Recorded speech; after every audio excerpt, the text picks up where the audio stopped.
Hey guys. Topics Hi, to Melty. avoid. Oh hey, this game. This see. Vigi game. I brought back to this Taliesin game. is dead. Sort of. I'm better. It's better-ish. Eh. Got better. Hey, change your name. You can't be the terrible chair goblin during this game. Liar. I just need you to not... Just don't do it in rhythm with your words. But that's how And only make noise whenever you're saying something so that I can, like... I'll just fucking ruin... You're gonna sound like you're in a fucking tin can every time you do that. I hope you know. like He'll do it. It's crazy. I mean, I'm already doing it in the fucking Stars Without Numbers game. Give me 1 second and I'll be, like, super duper ready to go. but, like the problem is like just like with Alex's hands, I just rock. No, I understand. Hey, I have nice hands. Just making a point to remind you, actually, at each session, because that'll make it easier for you to act on it. If I could buy you a new chair, I would, Daniel. I mean I can do that, I just don't. And it's still a chair, my butt still fits and I'm not Oh, falling no, I out of understand. it, so You have no reason to spend the money, because, like... No, I feel it. I may spend some money on some WD-40. Now, And that would be even better. better. That might work, actually.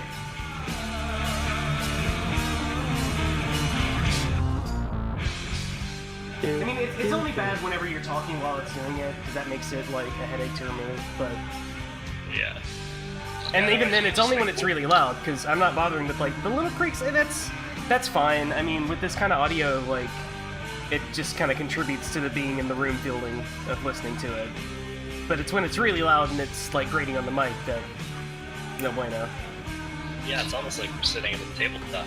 Sitting at a tabletop. Well, yeah, that's kind of the experience that I want to create with the audio mixing, yeah. Our the table stretches to Canada. Yeah. It's a long-ass table, my dude. And with a weird jet in the middle, because I don't know where Melty is. Jetting out somewhere. Yeah, he's like right in the, he's under the table. Oh, wow. Mood. That's why all your rolls are low, because you can't reach the top. Can't reach the top of the table. I have to throw the dice. Alright, are we ready to go? I think we're ready to go. Oh god, we gotta resize everything. Bring you all into the keep. Alright, let's go away with I thought the I honor. wasn't gonna get resized. But anyways, so does anyone want to recap for me? We fought off a horde. Morgan became a giant water elemental. Taliesin died. Talisin's dead. Wesley is now blind and deaf. Wesley also sort of died. Yeah, the dwarves saw Voss. Did the doors not fuck off after this? I can't Oh remember. no, Oh no, they're no, still no. here, dude! Okay. It wasn't resolved. Yeah, someone fucked off in some game somewhere, and I don't remember which one it was. I'm sorry. Yeah, he's not deaf, Wesley. Yeah, he's mute and blind. Can you guys hear me? Hello? Yes. Okay. I mean, So is that- he can still like write regularly. He just doesn't have the magic thing anymore. Yeah, but he's deaf Mm. and blind. No, he's like he can't Not do the deaf. thing. He can't Is he communicate. He's blind and or mute. Not really. Yeah. Yeah. Blind and mute. Well, in which Oh, he's case, blind. That's right. Yeah. where we last left our intrepid adventurers, you guys had one of the most difficult battles of your lives. A few hours pass, and there's a sense of calm. 1 second. Wait, Was that a bird? wasn't That was that the a bird? door opening. Oh. Oh, hey, we captured that lady, right? Yes, you did. She has been thrown in the cell after being defeated by Morgan, and the drake that she had been riding has been chained up, and currently Iridan is sitting on it, very proud of his victory. Iridan. Oh, yeah, there he is. So, now that a moment has... Actually, normal size. I thought Sorry? I thought it was not gonna be normal size at the start. Oh, you're right. You're not normal size. You're still mad. You're like kind of outside right now, just kind of peering through. I guess I'm still Water's unconscious. slowly. Yeah, you know actually, yeah. No, it would have been a few moments afterwards. You wake up. Remember, you woke up saying "motherfucker." That was how we ended the session. That was actually how we literally ended. the session. Yeah. So, what do you guys do? Oh, thank God you're still alive, Taliesin. I'm probably still feeling pretty woozy.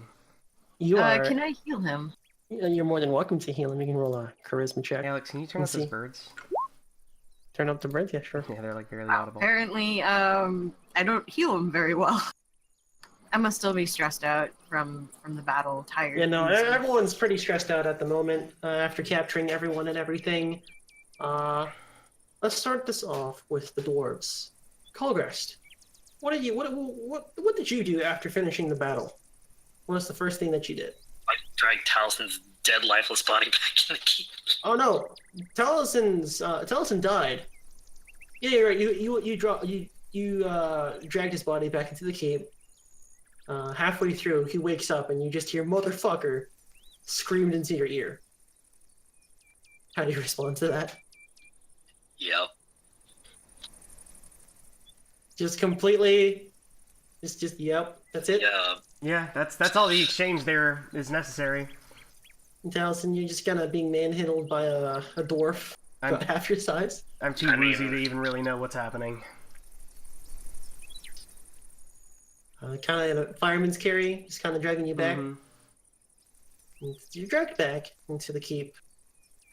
3 dwarves who were cleaning up and licking their wounds. I would be helping. Hey, did dwarves lick wounds? No, you know what I mean. I want to be helping move Taliesin as well. Yes. You know, he is injured, and it's like, no, you're not being gentle enough with him. There's just imagery of Sorry, I thought he was dead. there's this imagery of Taliesin being gingerly carried by Baldric right now, and Taliesin, you just died, so you don't really care at the moment. You know what's cool about this whole thing is that, boss, I mean, my abilities, I can raise dead, actually. So it makes lore-wise sense. Yay. No, a lot of Thanks, sense. mechanics. All right, so Mugar, who was the Vanguard Sergeant of the Iron Spear Squad, walks up to you and looks dead in your eyes. You know what this means, yes? It means you better pick up and get out. He turns back to his wounded companions, Satine and Viser. He looks back to you. We can't lie to the High Command. Tell them whatever you want. You've already got one prisoner, just blame it on him. Viser, who speaks up from the back, says, "That's not how it works. You're daemon touched. You need to be brought back."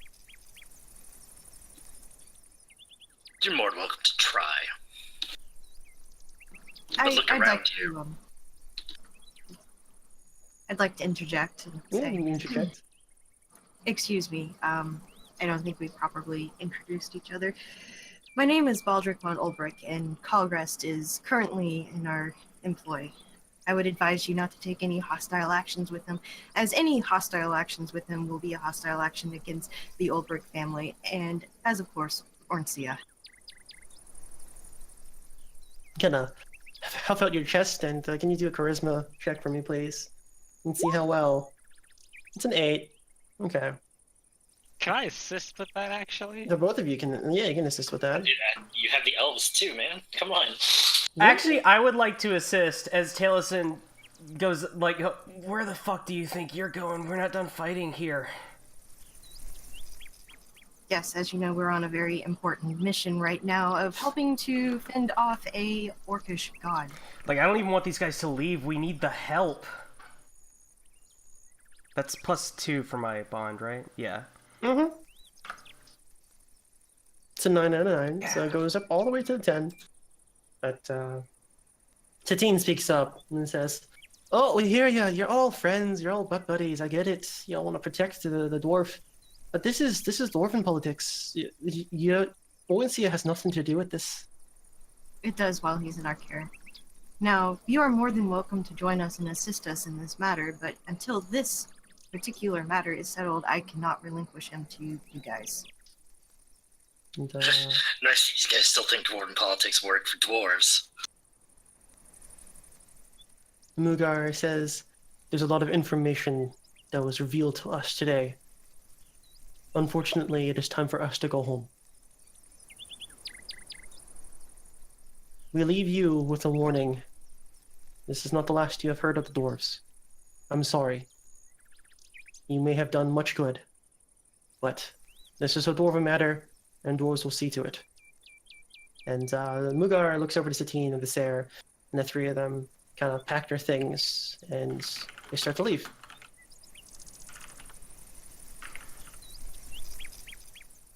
Is there anything you want to say to them before they go? God, no, I grumble off. Fuck those people. I want to heal them before they go, though. Why? Hopefully they do Because- transit. Because they did help us. They did. And despite you becoming literally a entity in Avatar Voss, they still stayed and fought and helped. They helped Taliesin, they helped Morgan. And they're still dwarves. They are still dwarves. And as long as they leave on good Oh no, I terms- meant that as a negative, sorry. Well, I just want to make sure they leave on at least decent terms. So I would like to heal them before Yeah, they you leave. can roll a charisma check. Yeah, so you managed to heal them for a hefty amount of their wounds, and they're thankful. And the Mugar speaks up yet again and says, "I know this is difficult. This is not something that I wish we had to do, but order dictates it so. You..." Mugar. I interrupt him. Yeah, go ahead. Any dwarf you send after me, that blood's on you. You can tell that to yourself to help you sleep at night. Get out of here. And Don't come back. he shrugs, and with Satine and Viser, the three of them go back to northward, to where the Elven camp was. Taliesin The is kind of original. like weakly protesting, like, no, we need them to help, but like he's kind of woozy and not really, probably not even really making much sense at this point. I let out a sigh when they leave, like a sigh of relief, like, oh, God, thank God they're gone. You see? That's what you get when you deal with the dwarves. I just glare over at Khalgrast. So, with that, Morgan, you're still outside, about 6 stories tall. It's a giant water elemental. You really don't know how to stop this. Morgan would just be pacing left and right, Kind of, peering all you in hear is every just so thunk, often. thunk, thunk, thunk. And as you're having that conversation inside, a familiar face who was the original elf captain of the Windrunners steps up and says, "Oi, lass! Down here!" Bending all the way down so she can see. Yes? "It looks like you're stuck in there, lass. You know how to get out?" Well... no. I don't. Alright, do what I do. She kind of sticks both her hands outward, right at her sides. And she kind of breathes in, pulling in her hands, and as she pulls in her hands, the light and moonlight from the night sky kind of gets pulled into her, and it rests in her chest. And she breathes out, and all the magical tattoos on her right arm and left arm kind of fade out, and whatever magic of the moonlight is inside her kind of leaves into the world around her. So she shows you how to do that. Okay, so Morgan's gonna sit on the ground first before she does that. Shut up. And then she's going to do, just repeat the movements. And as you breathe out, you notice like the water kind of slowly draining from where you're sitting back into the river, although kind of soaking the grass before you, underneath you. And you're kind of gently placed back down onto the ground with your feet. And again, the tattoos around your left arm, you only have one set on your left arm. They glow in a magical kind of moonlight that you're kind of familiar now, but still a little bit unsettling. And you breathe out. And as you breathe out, you're back to your regular form. Oh, god damn it. And with that, Vela, who is the captain, as you go back to your regular form, you start to cross over the bridge. Kind of jumps down, a gust of wind blowing underneath her feet as she lands before you. Walks up. Well, I don't think we've been formally introduced. My name is Vela Sorwind, captain of the Windwalkers. She kind of sticks out her hand. And she will take the hand, give it as hard of a shake as she can. And as you shake her hand, very, very professional. And you're so nervous with this, and you keep shaking it. You're like, when you have a handshake that lasts just a little bit too long. Kind of feels like that right now. And as she takes out her right hands to shake yours, you notice like the intricate patterns, but they're a lot more filled in. There's blue, green, and purple layers of embroidery, almost kind of like writing along the edge, telling a story along her tattoos. She kind of takes a look at yours and says, well, it seems that the spear was put inside you, she says. Yes, it was quite a unexpected event. Tell me, how long were you able to do this? All of that? She kind of gestures to the magic and kind of recounting as you take a flashback to the scenes of shooting hundreds of arrows and giant greatswords made of moonlight, crushing through things. Roughly how long has it been? About A couple days. 2 to 3 days. Yeah. Yeah, I just tell her, 2-3 days, maybe? oh, yeah, I needed that laugh. Oh, man, it's been a very, very long week. So, no, really, how long? 2-3 days? Her face kind of sinks as she looks dead in your eyes. It took me 50 years to control mine.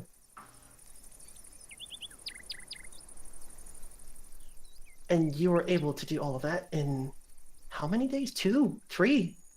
I mean, well, I did have some help.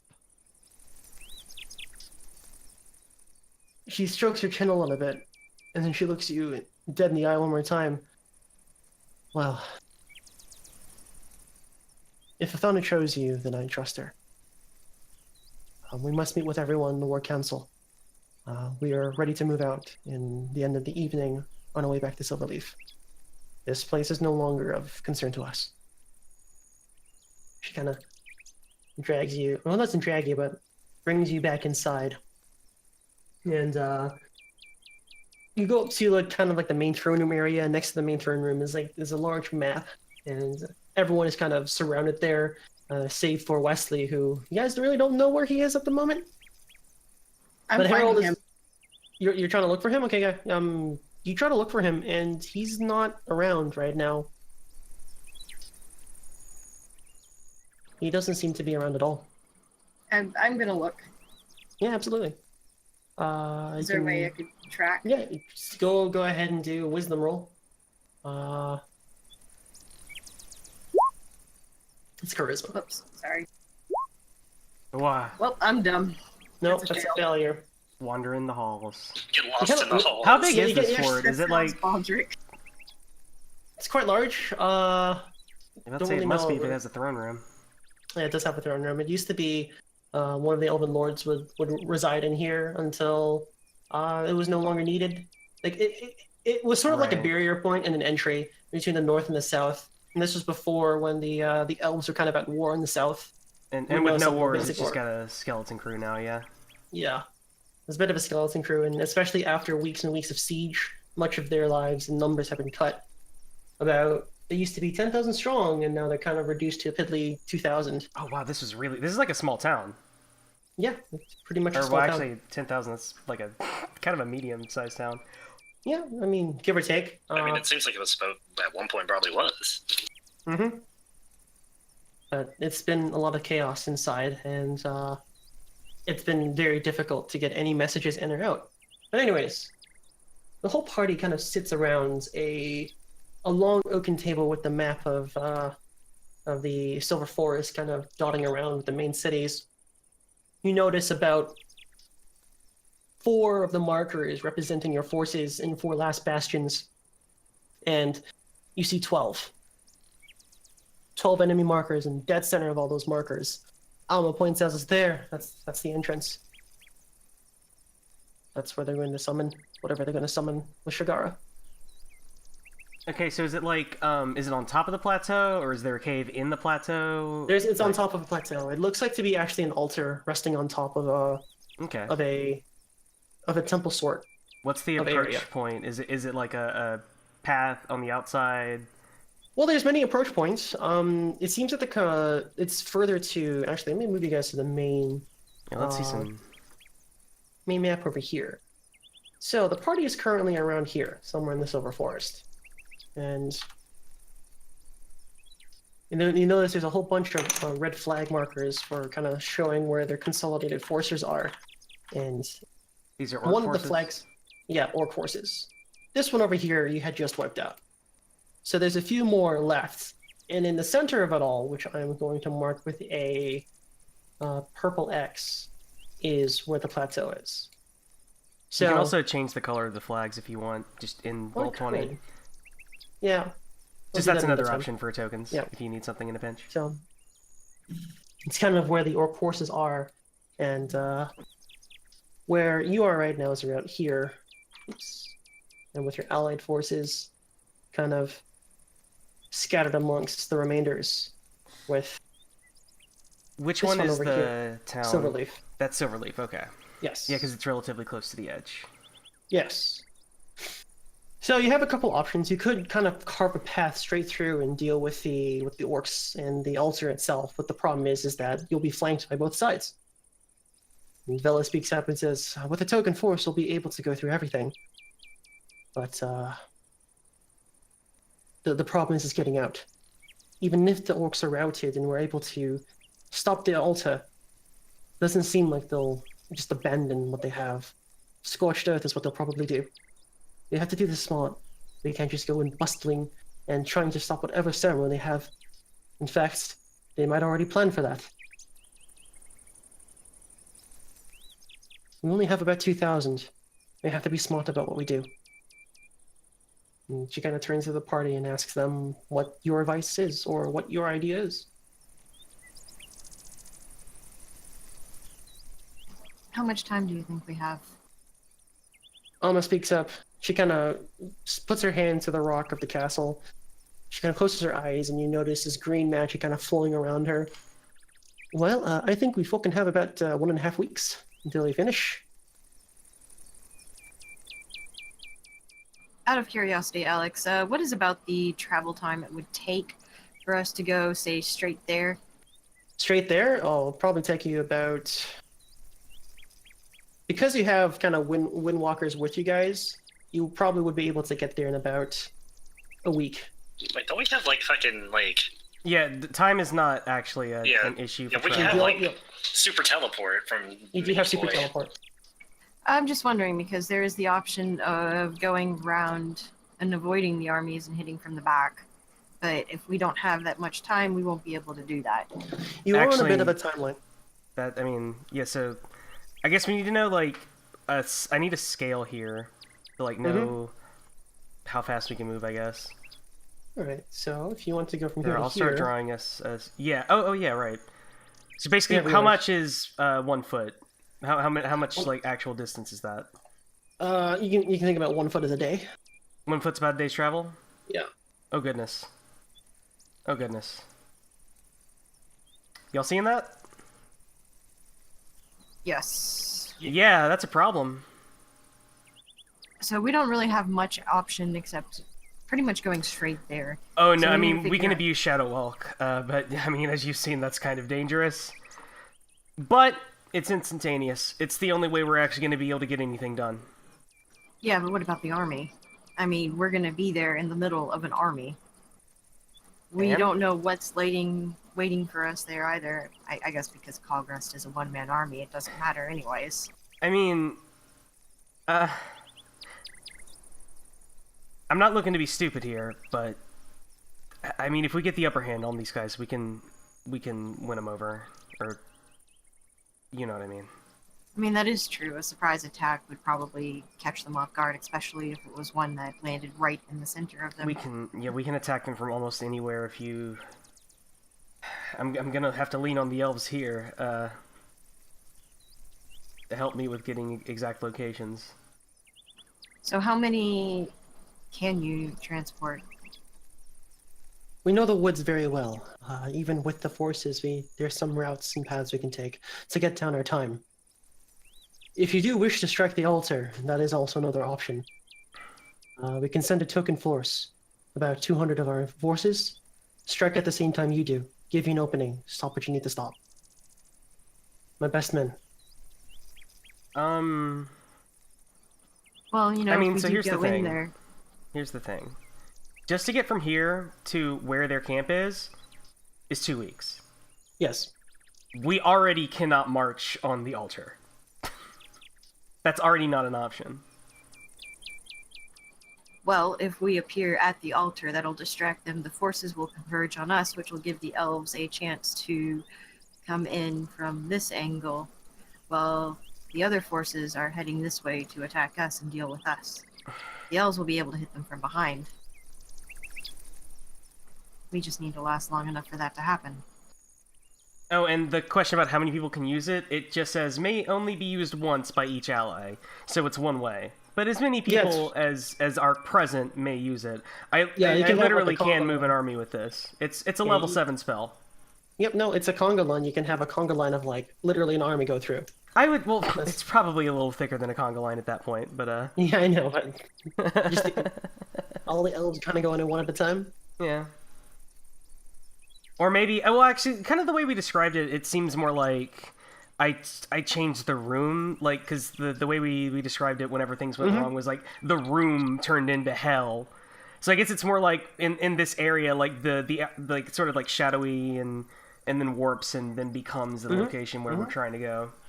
Shit is gonna get real stupid when I get words of recall. Yeah, I mean Alex is already like putting really strict deadlines on us, so we're gonna need that. So how much of the army should we move? I still think it would be a good idea to hit them from the back as well. I mean, here's the thing. If what we did was take the army and hit this isolated group out here, the nearest group is 10 days away. And that's assuming that the orcs can travel at the same speed that we can. I'm willing to take a guess that, they can't through the trees. Vela says no. We'll be able to travel at a much faster rate. As long as it's worth us, you'll be able to cut the time down in half. I'm gonna be honest. We can pretty much treat each of these armies as stationary as long as we don't have any teleporting mishaps. It's very true, but the problem is if we send all of our forces over there, the Silverleaf will be completely, well... again, that's still like... How accurate are these placements? Pretty accurate. Pretty accurate? I mean, they're 5 days away from the nearest... All I need is a night's rest. And, That's very true. We're back at it again. And that's even if things go really bad. If things go fine, we could potentially, we could. Your men would need rest, but we could do other things that same day. How about we just take one of the forces with us, and the other two forces can hit from the back? I mean, that's an option, except... Because we're only going to encounter one force right here. I mean, that's still 3 days away, so we have a lot of time to prepare there. Am I correct about that, Alex? Am I measuring that? Yeah. Or where am I measuring that from? It actually might be 5 days. It's kind of hard to... Maybe you should be the one measuring these, just so it's about 5 to 6 standard days according to to get you. Okay, Yeah. 5 to 6. Okay.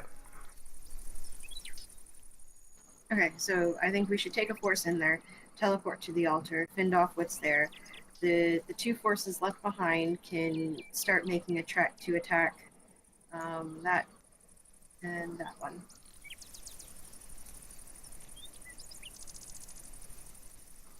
But you sound like you just want all three of them to teleport to the altar, and then we teleport out. I mean, that's the most efficient way of doing things. I mean, as long as... I don't know, they're probably expecting us to do that, so that could go bad. Yeah, there's also the issue of these are the only forces that we know, and there could be other forces out there waiting. I don't know how confident are you guys in your intelligence. We should at least also be prepared for the possibility that, you know, we aren't able to get in and get out immediately. So we should at least be prepared to be at least somewhat defensible when we're in there. That was a question for, I forgot her name, I'm sorry. Vela. Vela. How confident are you guys in your intelligence? Unfortunately, not much. It's been 2 weeks since we've been sieged here. I could barely get any runners out without them getting murdered and killed by the orcs. Okay, so there almost certainly are more than what we're seeing here. It's very likely. The last time I've heard anything of reasonable intelligence was a week ago. I don't know what it's going to be like now. Okay. We're running quite blind here. If there's only one way we can get more forces. I'm sorry, she said there's only one way? No, she says if there's only another way to get more forces. If only there was. Okay, sorry. Yeah, but we only have like a week and a half's time to do this. We don't have enough time to call in an army from anybody else. No, certainly not. Okay, this is kind of a long shot, but I've been kind of baking this idea since we started. There wouldn't happen to be any caverns or anything nearby this plateau. Do you know if it's a solid structure, or do you know anything about that? I'm not sure if there's anything underneath. It's probably caves and caverns. How widespread are things like that in this setting? Is there like an Underdark? Is that a thing? Yes. Next to the dwarves. Would it extend here? Oh, next to the dwarves. Which we are. Yes. So yes.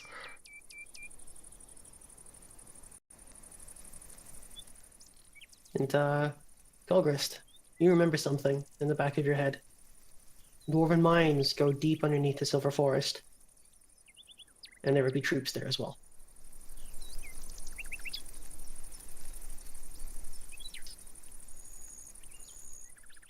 Khalgrast? Hello? What? Oh, Oh, I I'm was here. saying, I'm sorry. at the back of your mind, you would know that there's Dwarven mines that would reach far underneath the Silver Forest, and that there would be troops stationed there. What troops, actually? Well, unfortunately for you, Yeah, golden no. scale. Yeah, I'm going to fucking not mention that.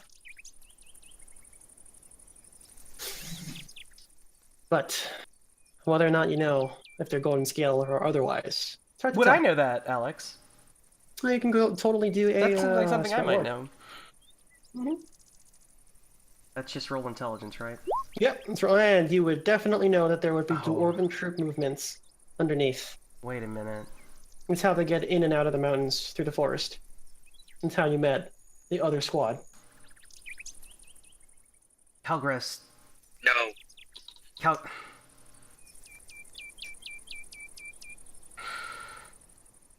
Would those tunnels go up into the plateau? Yes. Without a doubt. I mean, I'm gonna be frank with you. My plan is to make it so the altar's not there anymore. And the idea that the plateau is already honeycombed with a little bit of structures that I can work with. How should I Do put what you this? want. Do what you want. Hey, you want to piss off? Hey, you want to piss off the dwarfs?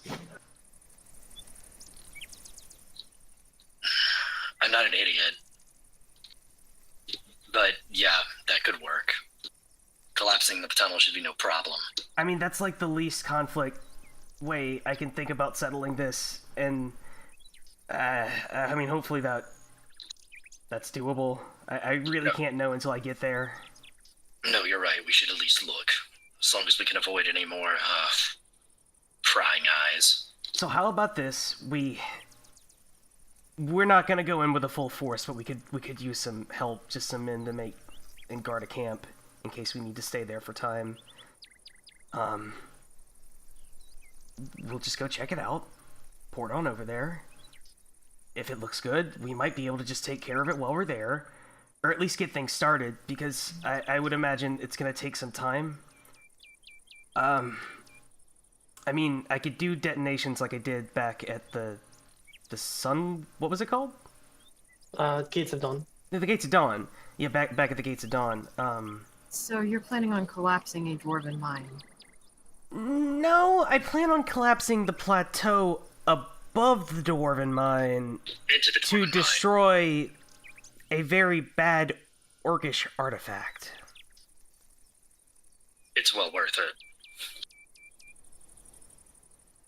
it. Doan speaks up and says, "Oh, I'm not too sure if that's a great idea.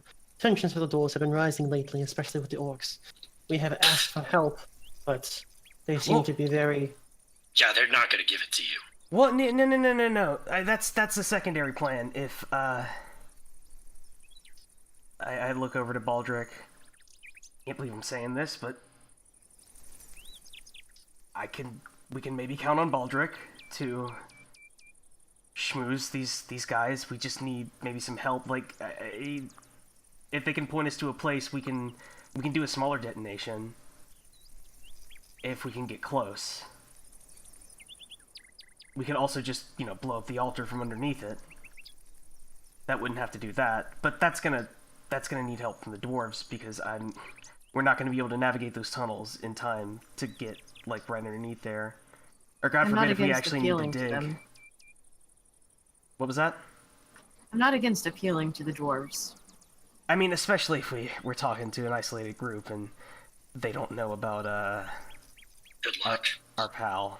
Honestly, I doubt that group has gotten back so far, so they probably don't. As long as we don't go the exact way they went home. No It's gonna way take in them a hell while they to- can move faster than us. Villa says, "Well, there is a watchtower over there I can give you, I guess, images of. I just need... listen, I just need 8 words. In 8 fact, words, well, I can probably just do that myself. Like, what? Dwarven mine entrance... What's the plateau called? The plateau? There's not really a name to it. It's just an altar. It speaks up, and it's just really an altar that I kind of, Like a mesa without a name? No, like somebody would have to give a name to, like, something around there, like... It's true. It's got some kind of name. Well, do you have a nickname for it, Amma? At least the locals would have to have a name for it. And Villa kind of speaks up and says, "Well, speaking about that altar, She kind of goes to the back, and there's a bit of a scroll room with a whole bunch of lore and information. She looks around and kind of dusts off a book and flips through it. Huh. Well, I guess it's kind of poignant in this situation. She walks over and shows the book over to you, and it says, "The Great Old One's Altar." I click my tongue. Alright. If you wish to set up a camp, there's a watchtower nearby. Not many know of it. Only a few, like I do. It's very likely that they have not found it, and even if they did, it'd be a small token for, since it seems so out of the way. I can give you, well, directions to that, if that sounds better. No, that's a great plan. Hey, just mark that on our map. That's a good fallback point. I'm still thinking here. Taliesin's like mumbling to himself and like counting on his fingers to 8 repeatedly, or like almost to 8, like 6 or 7. Oma, do you have a nickname for this place? Well, Like annoying altar or something of that nature? Well, if you're asking me if I knew a nickname for this place, well, Or shithole. Wait, well, hold on. Dwarven tunnel entrance near altar of Old One. Was that the name? yeah, Great Old One. That's close enough. Maybe. Yes, with that though, I think before we do anything else, we should rest. It's going to be a long time before we have another day of rest like this. What's that? Kind of agree with that. You need some rest too, Taliesin. By the way, where the fuck is Wesley? I'm gonna go look for him again. Can I try to look for him? Yeah, you can totally try to look for him. What was that? Wisdom? Like some assistance with that? Yeah, Yes. the both of you can start tracking him. How about you track him? Because you seem like you're a little bit better at that.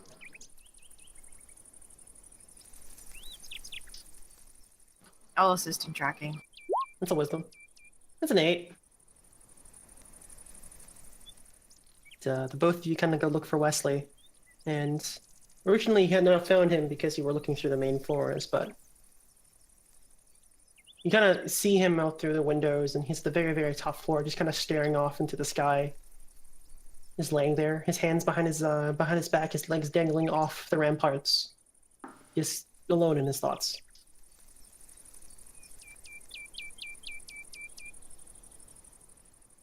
What do you guys do? I call to him. I just ask him if he's hungry. And he turns his head, his ear kind of points itself towards you, and you notice that he kind of smiles softly, and he just kind of shakes his head. His eyes go from a white to a brilliant blue as he blinks, looking at your direction, and blinks again, and goes back to being white. I go sit down next to him, and I just start. Next to him. Yeah.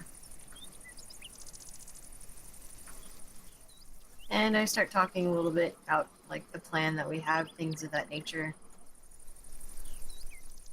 Kind of just mindless chatter to distract him while I'm strumming on my mandolin. Kind of takes out his hand, and his two fingers, his index and middle finger, kind of light up in this kind of bright blue light, and kind of traces words messily throughout the air as best as he can. And he kind of writes, "Not sure if I can be much help like this," as the words kind of drift before you and then kind of fade into the night sky. Would Taliesin have told us of the stuff about being able to save Wesley? Would Taliesin have told you about that? Probably I did. not yet. No, Wouldn't have had yeah. the time. I don't Yeah. even remember. I'd have to go review the thing. I don't remember what Yeah. happened with that. There's a place, it's marked on the map over near, I think, what was it, Silver Lake? Is that it? Like, yeah. Oh, the, yeah. Elwyn Lake, where the Oakenheart reside. Yeah, and we would be able to fix him there.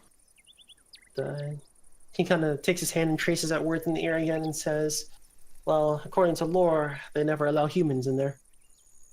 Kind of just smiles.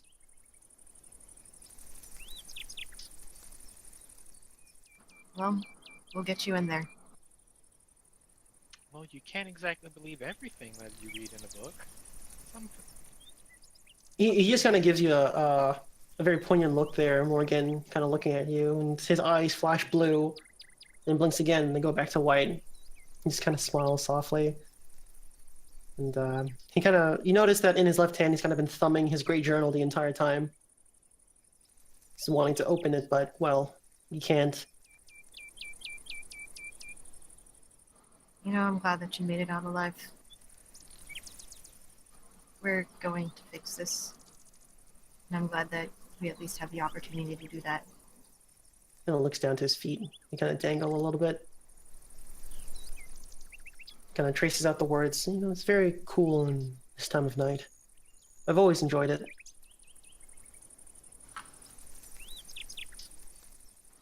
We need to get some food, though. Come eat with the rest of us. And takes out his hand again and writes, "Sure, that sounds nice. I'll join you soon."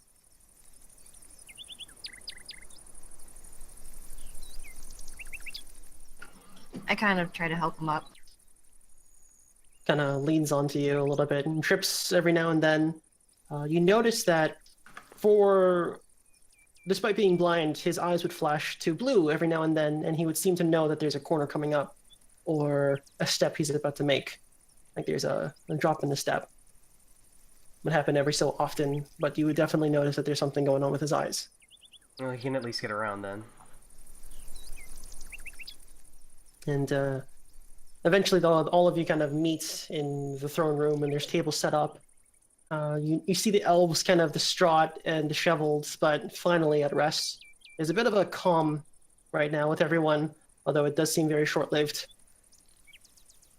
Captain Vela has been doing the best she can, kind of looking for rations, and kind of pull it all together. Is there liquor? There is liquor, yeah. And some ales and kegs that have been preserved. Actually, some very delicious elven wine. And when you hear one of the elf rangers come out and says, "We found the silver wine! We found the silver wine!" And there's like a cheer, for everyone. For once, there's something right that happened. And the kegs of wine get popped open. They kind of pour into makeshift glasses of all sorts of varieties and cups. And they kind of enjoy the moment in the night. I want to sing. I want to lead everybody in a merry melody. Yeah, absolutely. Go ahead and roll a charisma check. Oh, did they come in casks? You're right. You swine. Yeah, sorry, I don't drink. So, Khalgrast isn't in the mood to drink. Yeah, I know. You're just kind of off in a corner again. And by the way, Voss has been 100% quiet this entire time. He has not said anything. He has not done anything. He's not shown up anywhere. And with that, Morgan, Vela kind of walks up to you and says, I think we should go talk to the prisoner. We should go together. About myself, actually. Let's go. I think you deserve a lot of answers. I'm sure with everything that's happened, you've barely had a moment to catch your breath. Haven't caught a breath, nor have I caught the answers that I've been seeking. Well, maybe sometime tonight we can talk about everything. Get the answers you want?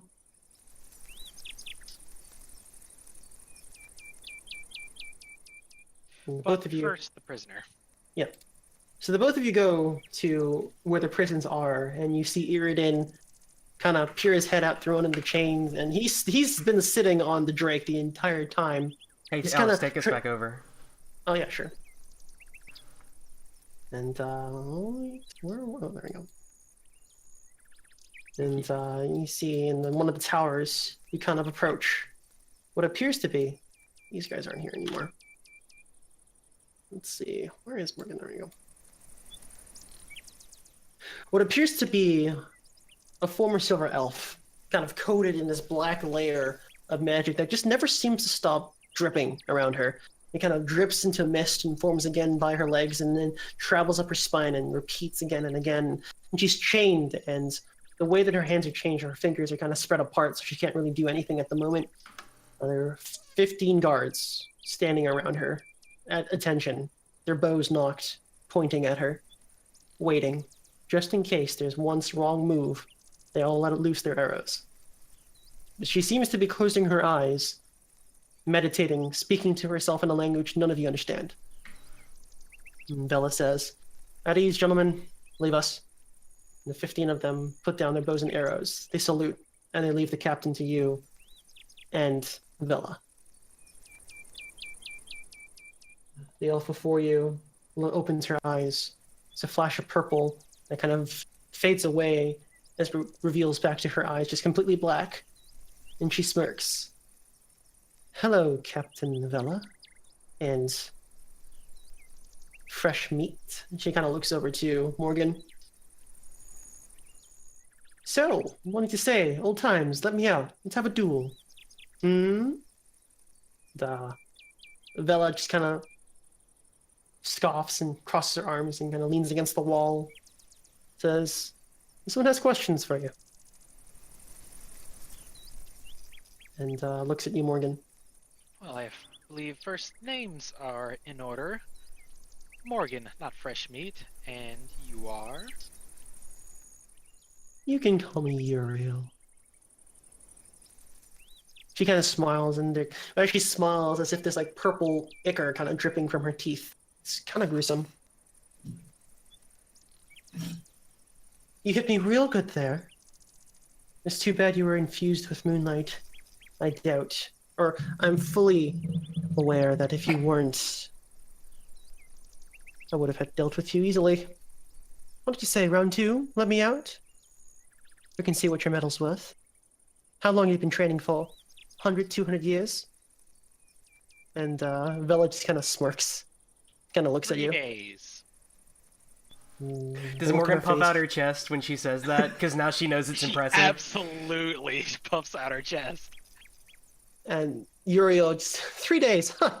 Huge jokes to you. With those skills, it looks like you've been training for centuries. Where did Athano hide you? Where did that old bitch hide you for all this time? I was A with my uncle. caravan full of humans. You're serious? Actually serious. I got beat by a Moonweaver of 3 nights. That is pathetic. That is embarrassing. Ugh. Enduin would wring me by my neck. And Vela kind of, as hearing the name Enduin, she kind of immediately gets off of where she was leaning and she says, Enduin's alive. Yes, of course Enduin's alive. You think he would die in that? You think your plan worked? 5,000 rangers trapping the first Moonweaver, and you thought that it would work. Pathetic. And she kind of looks over to you and says, you know, if I bring you back to Enduin, I wonder if you're properly trained, how much more powerful you can become. Kind of the black magic around her kind of sheds off her skin and flows into the shadows, and the room starts to be encompassed by her whole being. But she looks towards you, Morgan. Tell me, do you wish to become stronger? Do you wish to intoxicate yourself in this? You're new and you're talented, I can see that. With the right training, with the right mindset, I'm sure you can flourish. She kind of looks over to you, Morgan. If it's the same thing you received, I think I'll pass. You don't know what I received, though. I received a gift. A gift from Shagara that Vathanu never gave to me. She'll hold you back, you know. For centuries, she'll hold you back. You're wanting more, thirsting more, the moonlight, to get close to the moon as you can. Your wings bring you so close. You can fly on your eagle as close as you can, but you'll always fall, just short of what you wanted. Isn't that right, Vela? Isn't that how you feel? And you notice Vela's face kind of go flat. She doesn't respond. And looks at you. You know what you are, right? The moonlight, what it makes you. Tell me. I'm not entirely sure. Maybe you could further explain. See, Vathana didn't even tell you that's the type of woman she is. She holds everything back. She makes everything hiding behind riddles and prophecy and all that such. You an avatar of our god. Surely you know this. Surely you jest. You grew up somewhere in this forest. You did not live with the humans. You did not bathe with them. Or did you? As Morgana is scratching the side of her head. No. Bathed with many humans, actually. She goes flush in the face. Bathed with many humans, you say. And there's like an image, like a flashback, Morgan, where you were all in the same bath together. Like, you know, remember the six bads all lined up? That was funny. And we come back, and... Oh, yeah. Wait, what? Did this happen in the remember game? yeah. No, that image, remember? The art? Oh! All of us in Never the split the bathtub. party. Yeah, because whenever money was skint, I guess. Had to share tub time. And she says, you are of the moon, the goddess of the moon. That's what they always told us. You know, it's kind of a sham, right? You want to know where your powers come from? Do you? Where they start to come from? And Bella says, no, your heresy will not be heard anymore. You think you know everything, but you don't. This is, and Uriel says, oh, but what of me? You see how powerful I've become? What do you think because I went to the source of the moonlight? Do you wish to know the source, Morgan? Morgana just points up. No. Look to your feet. And as you look to your feet, the shadows that kind of envelop the room kind of form around your legs. They cover your body in this illusion, and Vela kind of sticks out her hand to stop this from happening, but all of a sudden there's nothing around you. Only the moon on top. You feel this heat bellowing from beneath you as you seem to be floating mid-air. And you look down, you see a face. A face of red and fiery hell. You see the face of Shagara. And he kind of flies through you as you see this, almost this image of a vision, and you see Shagara kind of going inside the moon itself. And becomes painted with red, and then white, then red. And there's this flash of just fire and hell, and just suddenly you're back in the room. You're back before everyone. That's the source. That's the source of the moonlight.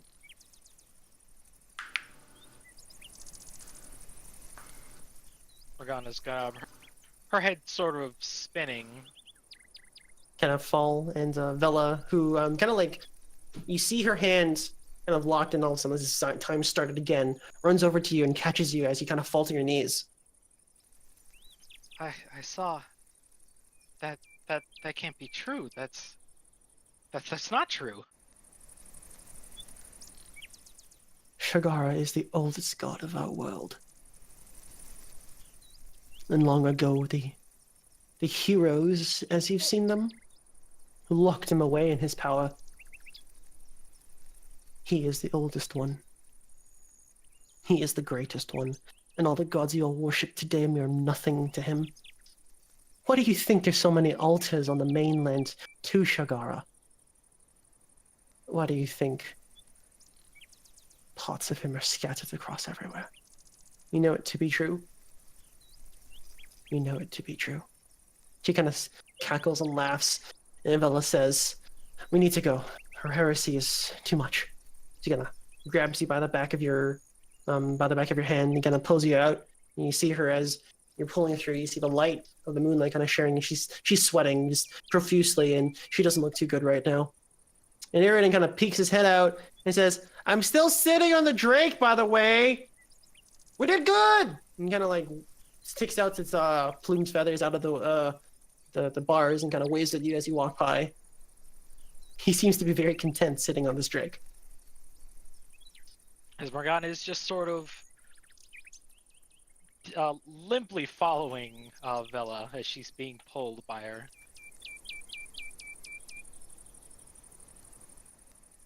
A few moments pass, and as everyone is kind of in there singing their elven songs that Baldric knows from his childhood, you see a very distraught Captain Vela and Morgan walk back into the room.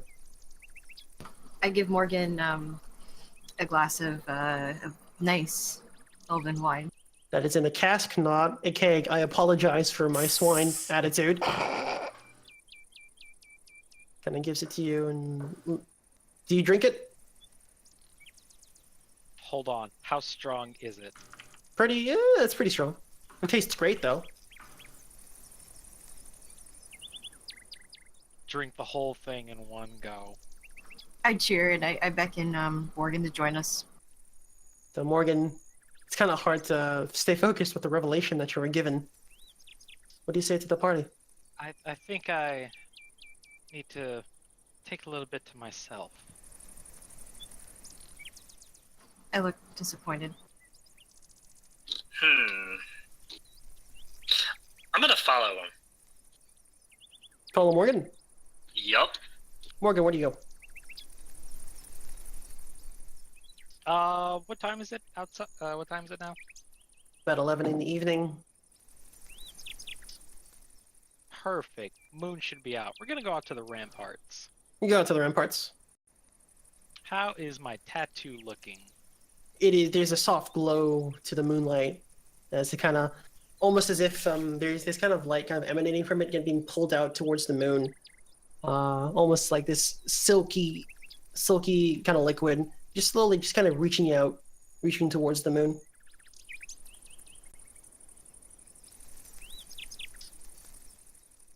What do you do? She's going to hold her hand out to the moon as she's kind of tracing the like the lines of the tattoos for a little while.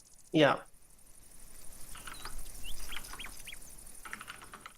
Kind of trace the lines of the tattoo. Are you like kind of tracing it over the moon? Yes. So you take your hand and you kind of trace it over the moon, and nothing really happens at first.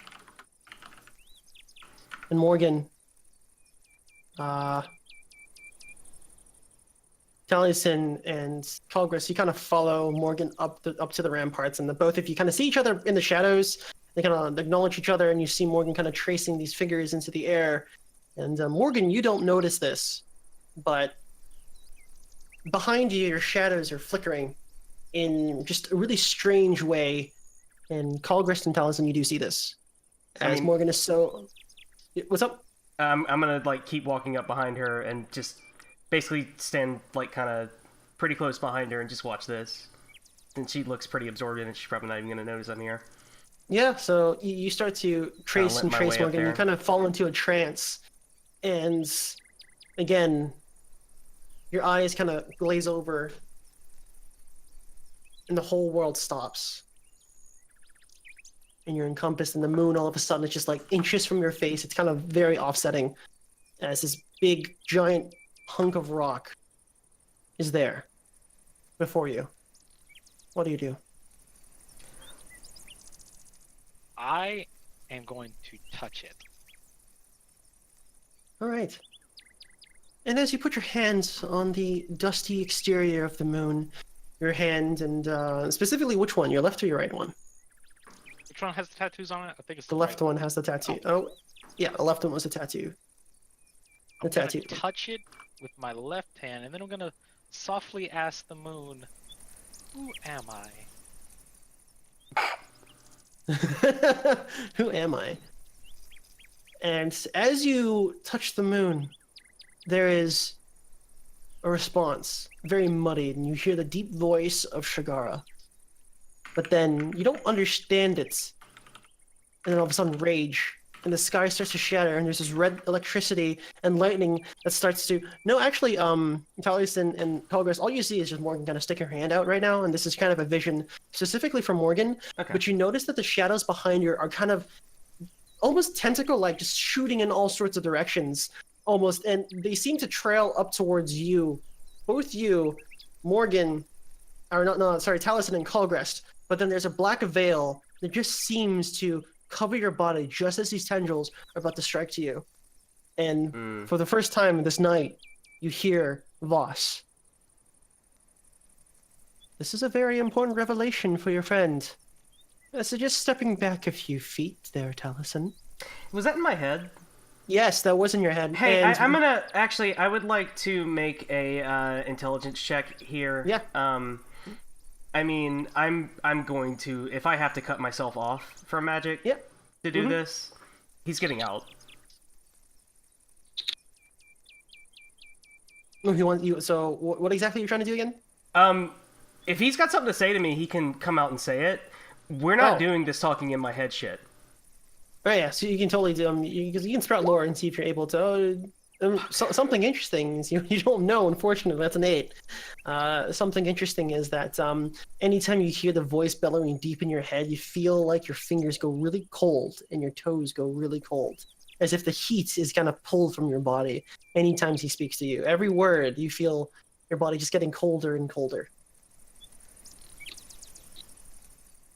And he says to you to step back a few feet. And do you? Taliesin? No, I'm quite fine where I am. Okay, so Morgan, the electricity and the sparks, and you hear just this bellowing rage of Shagar deep in your mind. And you say, "Stay away from me, priestess!" And there's a huge shockwave of energy that kind of emanates from the center of Morgan. And it knocks you back, Taliesin, straight into the wall behind you guys. Actually, I would like to defy danger there. Yeah, sure, you can totally defy danger. I'm just gonna put up like a magical barrier in front of myself. Yeah, so that ends. So like with a flash, you kind of see if you can erect a quick barrier, and you're able to do that. And this red pulse of energy just shoots out of Morgan, and Morgan, your legs go numb, and you fall to your knees as your hand, as you touch it, you notice that the tattoos are burning bright red and then fading away back to the regular blue. Am I still in that vision? You kind of open your eyes and you kind of like see almost vision like the moon now completely red and encased kind of like inches from your face. You're still technically in the vision, but you fall into your knees. I am going to attempt to rise to my feet and push through the pain of the lightning to... I'm going to attempt to grab hold of the moon. All right, Hey, Alex, is it clear that she's struggling? Yeah, she is struggling Good. right now. Then I'm gonna rebound that energy back toward like whatever she's doing. Okay. Just basically channel it back into her. Yeah. So I assume this is aid. Yeah, this is help. Absolutely. Taliesin, stop. Nope. Fuck. I love that. It's a Nope. Aw. Well, that's a fail. Mark a failure. No, I don't mark a And- failure for helping, do I? No, you don't. We determined that was not happening.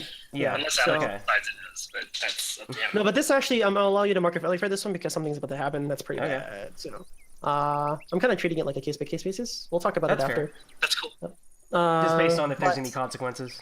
Yeah. So, let's see. Morgan, go ahead and roll a Constitution check for me, please. Oh, ho, ho, ho, ho, ho, ho.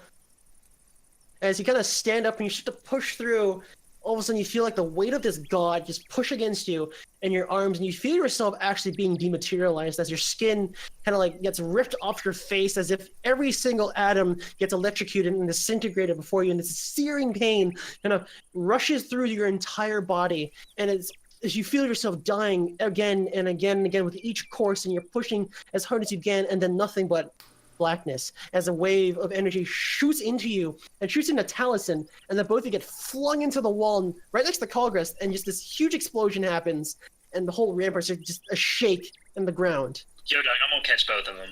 Yeah, go ahead. That seems to be That's a defend action. defend. It's essentially interrupting the thing that's happening to Yeah. us. So you catch them. It's fine. Refresh, sorry. It's fine. You catch them, and they fall into your arms just in time before they hit the wall, but they're both out cold.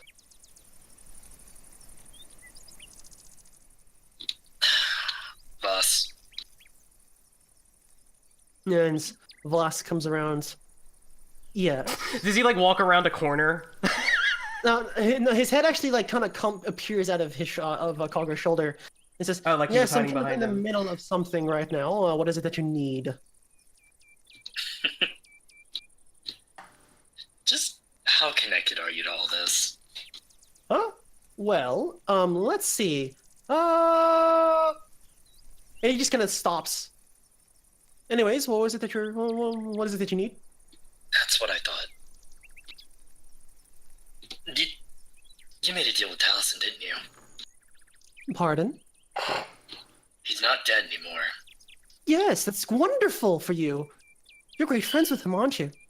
I think that works in your favor too, huh? Oh, gee, it would. No, but isn't he trying to separate us? Wouldn't I want him dead?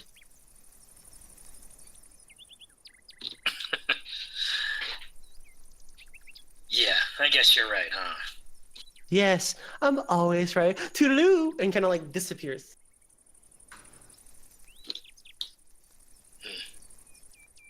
You know, I think I hate the dwarves more than that guy. I'll take that as a compliment. You should. And the three of you kind of just rest the moment up there. It's just this big thrum of energy just kind of shook the very foundation of reality for a moment there. You go back down to the main hall where Baldric is. And you're kind of sharing a meal with Wesley, I assume. I'm shoving liquor into his face. Are they still eating after the huge explosion? No, this is happening concurrently to this explosion. This is kind of like a bit of a Oh, I see, flashback. I see. Alright, so, Wesley, kind of, he takes the cup as best as he can from your hand, and he drinks it, and his face immediately goes red. He's a lightweight. He can't drink very well, and he's kind of coughs a little bit, and just has a big smile on his face all of a sudden, and his eyes go from blue again to white to blue to white. He kind of looks at you and smiles, and kind of takes his hand. His fingers kind of get encrusted with his blue arcane energy, and writes in the air, "That's actually really good. It's the best wine I've had in my life." And This is handwriting now. Oh no, just like even messier. And looks to you, Baldric, or tries to, in your general direction. You notice that anytime he kind of blinks and his eyes go to blue, he kind of adjusts his head to look closer to you. How do you respond, Baldric? I just keep singing and being merry. You know, I'm a bard. This is my job, Alex. You kind of sing and be merry, and eventually, actually, what ends up happening is one of the elves you recognize. Remember when you had to do your grand entrance from earlier? Mm-hmm. One of them, he is dressed in, still dressed in the clothing that he was, and he looks like he's seen much better days. He has kind of short-cut military cropped hair, kind of swept to one side, oaken as if it was the tree itself, and with very brilliant yellow eyes. He kind of says, I'm sorry to interrupt you. Do you have a moment, Baldric? That's your name, right? Yes. Would you like a drink? And I shove a drink in his face. No, I've already drunk quite a bit already. I just wanted to say thank you. You saved me and my men. Well, don't sell you guys short either. You fought very bravely. No. We would have died if it wasn't for you. Look, those Black Knights, they cut down half of my squad and I was frozen in fear. And to think a human would to save my life. You know, Baldric, it's, sorry, Sir Baldric, that I can call you that, right? Just, why don't you stick with Baldric? Oh, well, my name is Sergeant Aaron Hall, just to add formality to this, but it's a terrifying thought that I might have died, and for a long time I have looked down upon your race. But thank you for showing me that it's not just about how we were born. It's given me a lot to think about. Thank you. My men wanted to say that. And you kind of like, while you're singing, you kind of look behind, and the table that he came from has all the rangers that you had originally saved when you took command of them. When you first landed, they all kind of take all their glasses, and they all raise them up to you at the same time. And they all stand to you. And they raise their cups. And I raise my cup in response. And you all down at the same time, I assume. Yeah, and I asked them to drink with me. And suddenly you're surrounded by the rangers that you had saved when you had took command of them, and when you had fended off the waves and waves of orc soldiers earlier that day. And as you all drink, Wesley... Afterwards, I want to start singing a sea shanty that kind of some tales from my youth. And as you start to sing it, Alma, her ears perk up. Oh, you know that song? The Sailor and the Wench! Oh, I love it! And you know that it is incredibly, incredibly bad. And Alma is singing along with you right now. This 15-year-old girl singing a sea shanty meant for sailors at sea. They come home from a very long journey. You know what? I'm drunk enough to deal with it.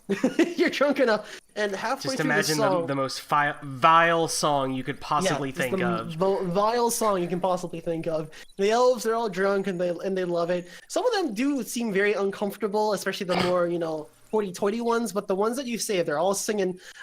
They kind of you start to sing it and they don't know the words, so they kind of go you kind of like following along with the melody as best as they can. It's kind of hilarious. And halfway through, all of a sudden, there's this thrum of energy that knocks everyone down to their feet. And you kind of fall on your ass there, Baldric. And in just a moment of silence. Hold on, can I roll a dexterity check to see if I fall on my ass? Please. Please roll a dexterity check to see if you fall on your ass. This. Oh, finally. Finally! You spill some wine on yourself, but you managed to not fall on your ass. No hair flip this time. No hair flip this time, unfortunately. Didn't earn it. And Wesley kind of like falls in his ass too. His wine kind of dunks all over his body, and he just kind of resigns, and his eyes help go him up. white. And he accepts your help, and he looks to you and takes out his fingers and writes, "I think I'm gonna go for a walk. Thank you. You've helped me a lot tonight." Would you like some company? He shakes his head. "This time, I just like to be alone." I just nod. He goes for a walk. Meanwhile, at the very top, Khalgrast, you have a knocked out again, Taliesin in your arms, with a knocked out Morgan. I checked Taliesin's pulse to make sure he's not dead again. Taliesin has a pulse. Faint, but a pulse.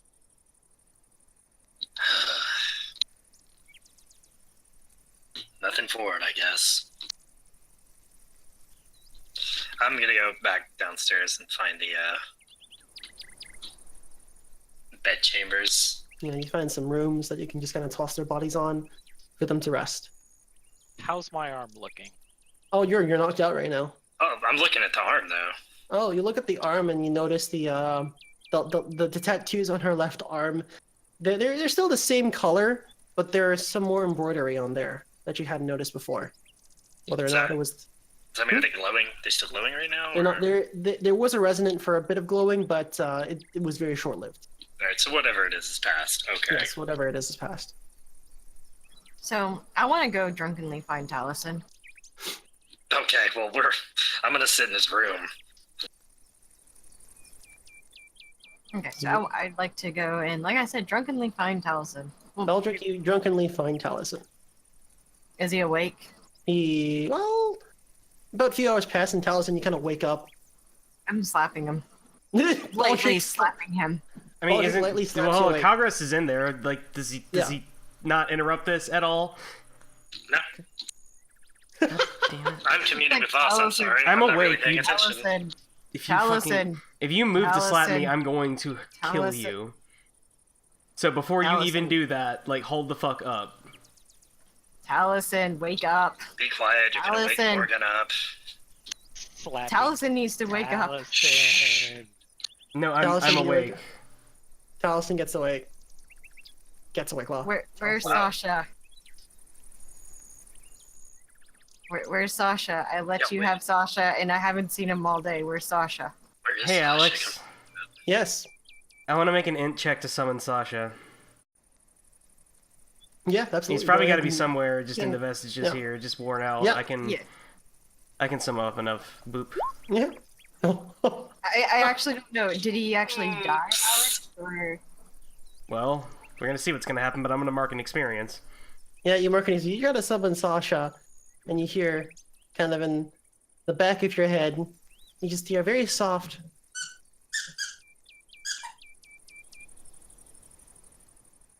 You see something crawl out of your shoulder, and it's a Sasha, except incredibly tiny, like a speck of dust. Kind of climb down your arm. and I rest in your lazily hand on it. unfold my hand, like as in ta-da. My left hand Ta-da. at him. what the fuck did you do to Sasha? He kind of wiggles a little bit. Despite him being a small speck of dust, you see a semblance of a small smile. He's fine. Look at him. He's happy. He likes being small. And Sasha kind of like floats up and kind of rests on your mandolin, although it's very small. Just don't panic. Just take him. Go on the north. Go to the ramparts. Take him up to the spring and let him drink. That'll be all he needs. I just glare, and then I leave. Can I go do that? Kind of walk along the ramparts for it takes a while, like a 2-hour walk up to where the spring is. And you kind of dip your hand into the water, and Sasha kind of drinks it. He grows in size a little bit, but he does seem very weak right now. You have an idea that you can use him, but it's going to take him a little bit for him to be... Well, I mean, actually, you can't use him for a little bit because he was hit real good. And it's going to take some time for him to grow in power again. He's not dead by any means, but he's probably going to be out of commission for about a couple weeks. Okay. Like, maybe if you could sit here and nurse him for, like, a few days here, that would probably do a lot, but Well, we gotta get moving. Short on time. Or another spring. I mean, there might be other springs. And Who you can knows? just take the opportunity.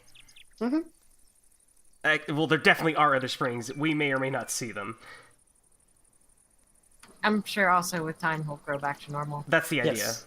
He's just It's kind he's of the- hurt. He's just recovering. And as you take a drink from the spring, he kind of grows a little bit. He used to be about the size of about an orange, like a fully grown orange. Now he's about the size of a grape.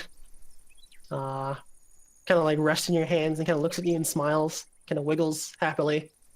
He's still I alive. Pat it on the head as gently as possible. As you pet on the head, it kind of resonates with you, and you feel a bit of a warmth in your fingers, and you just hear a soft little ee from coming from it.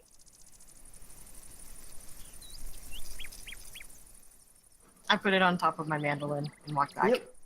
And kind of just rest on your mandolin. You can take a couple hours to get back. And Morgan, you wake up after a long night's rest. How comfortable is that rest, considering the last thing I saw was a I mean, you slept like the dead. voice. Yeah, no, you literally slept like the dead. Like Right, you just in got your knocked dream. out. So you wake up, panicked, but somewhat rested. Panic, somewhat rested as she wakes up. Where is he? Oh, you're awake. Morgan, you wake up in a bed, with the covers on you, placed somewhat neatly. As you kind of wake up and you see Khalgrast kind of sitting next to the fire. So are we Drinking like sitting some- in the same bed here? Not in the same bed, but like in a room with like 6 beds that Oh, they've I given you see. to rest in. I'm gonna grab the saucer that I would have ordered in the time here Yeah. with some tea and pass it over to Morgan with her cup. I don't even say anything when she wakes up. Just while she's like sitting there sweating, panicking, I just slide the saucer over You slide the saucer over. and like I place it on the on the table. Just kind of reach over there and place it on the table next to her bed. She will take that. This is a nice herbal green tea. You take a sip and it kind of warms your body, and you feel the panic leave you. And as you drink it and you wake up, Baldric comes in through the door on a nice morning stroll. And following shortly after that, Wesley comes in as well. He's been gone the whole night. He does look a little bit tired. So his eyes go blue for a little bit longer this time and looks over at the party, kind of nods, and he finds a bed to crawl into and sleep.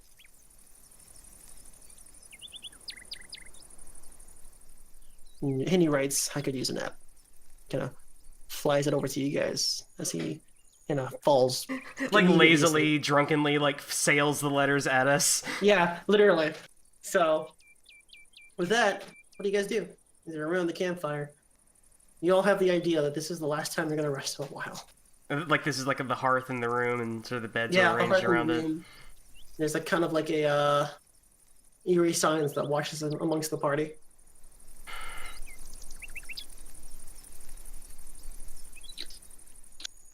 Hey Alex, could you give me a fresh reminder since it's just been like so long? Yeah, exactly how did this deal go down between me and Voss? Like, so what happened? Beyond the veil.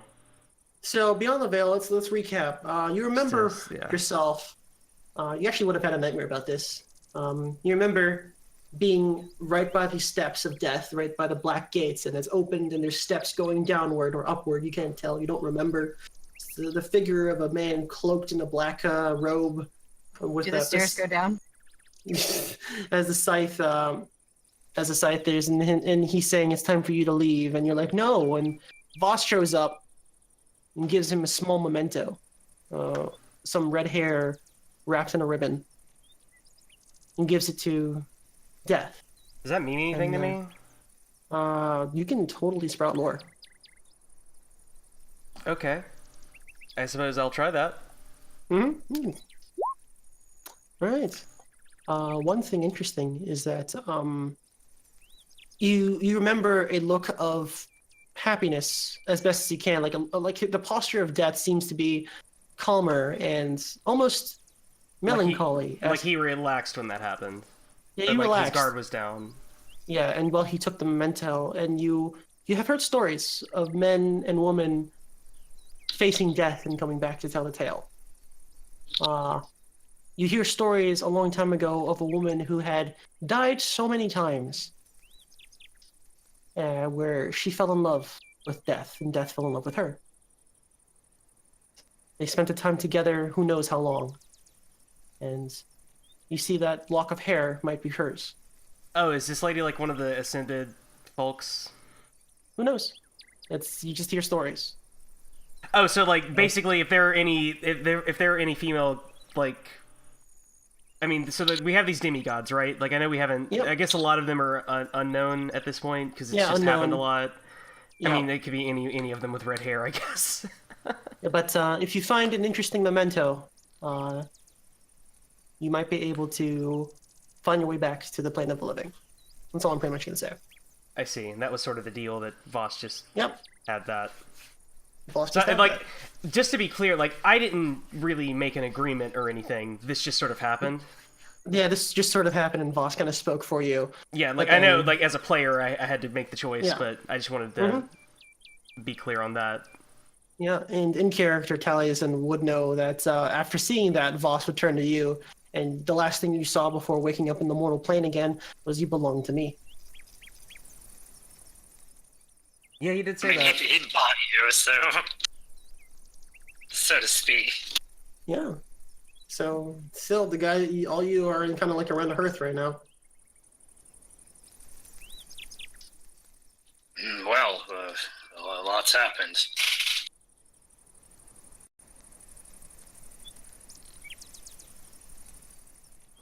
You doing okay, Khalgrast? Oh, I mean, so to speak. It was a little jarring seeing some of the old dwarves around, but it did put some things clear for me. Baldric his face turns white. Made their intentions pretty clear. But that's their choice. Yeah. Fuck, I'm gonna be so dead. You did just kind of threaten a war with the dwarves over this. You don't get it. Whatever I said to them would have made no difference. If anything, dwarves are always rigid. Their laws can't be broken, bent, or changed. Yeah. Shit. I actually I get out some parchment and start furiously writing.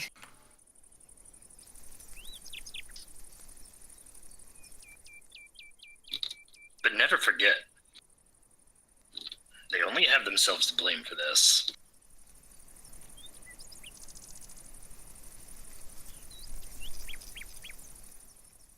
Morgan, how are you doing? Nice you're drinking the nice herbal green tea.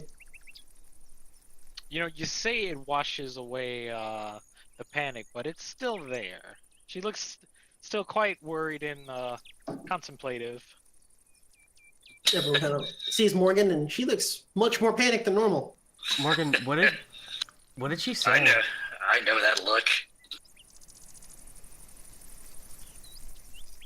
Taliesin asked you, like, he like, we all know you went down there to talk to the prisoner. Like, what did she say? The power that I wield, its source is Shikara. Huh. Hey, Morgan. That can't be right. Morgan. Look. That's not right. Morgan. Taliesin takes a big, long sip of his tea. Morgan. Let me put it this way. If a king gives you a sword, and you take the sword and stab the king with it, does it matter?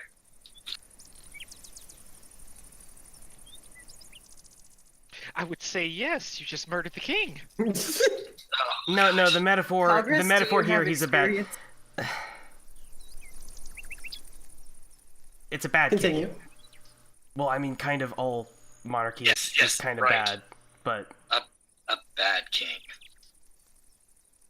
kings are inherently bad. I don't know about that, but Yeah, I yeah. can't say you're wrong. From experience, yeah, that would tell me you're correct, Taliesin. Anyway, my point is, it's not where you got it from. It's what you use it for. And it's not like we're any stranger of taking help where we can get it. I mean, look at me. I've been there before, trust me. I know how you're feeling right now. I mean, that makes sense, right? Like, okay. So, let's go back here over the names. And my head's still a little jumbled up here. So, our boy, the Paladin. Yeah, so in character Khalgrast. you would know. Yeah. Yeah, I can't. I'm trying to remember his name. Alex, you're gonna have to jump in here and Yeah, help us out. So, Yeah. although Starbright the Paladin, Sarah Moonkeeper the Priestess, Gothrid here, Shadowbane the Hunter, and that's all you know. And there was also a Sorcerer and a Speaker. Right. So, I mean... So, well, one of them was an elf, right? Which one was the elf? Sarah, which was Sarah. the Priestess. Right, the priestess. Okay. I mean, that just kind of makes sense, doesn't it? You know, whenever they sealed them away, like, they just took the guy's power. That's what you do when you kill a god. Somebody's got to divvy up the pantheon, I guess.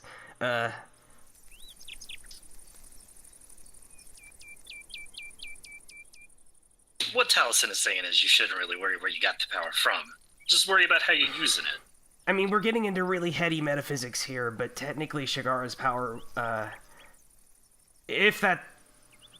I mean, so did Morgan tell us, like, the rest of it yet? Or, I guess, like... Does Morgan tell the rest of it? Yeah, like, Up to Morgan. all the other details, like... Because I could make some conclusions based on that, but I need to know if Taliesin knows it.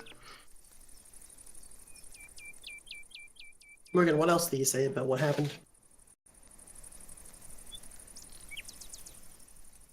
Melty?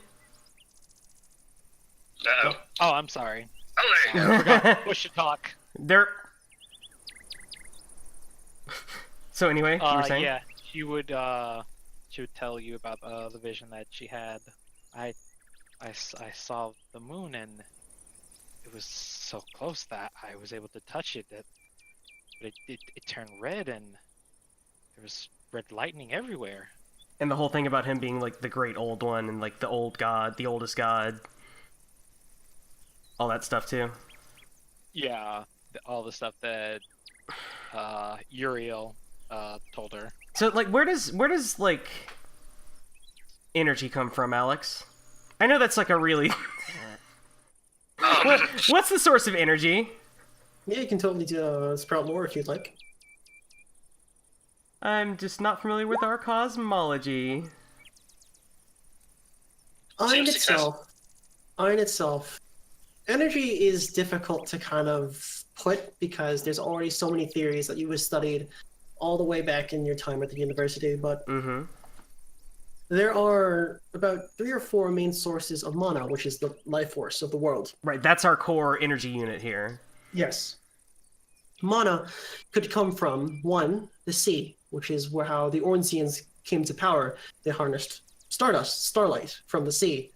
But you also found starlight and stardust in the Silver Forest. You would know that mana would also come and course through the lands, the earth, the water. It's Along like a ley heartbeat lines and almost. stuff. Pardon? Along, like, ley lines and stuff. Yeah, along ley lines and stuff. And no one has actually ever found a core so powerful before.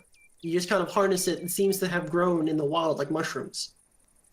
But most of the secrets you may know, a lot of people also argue that the source come from olden gods that used to step down onto the world. And wherever they left their footprint, those were quote unquote the ley lines.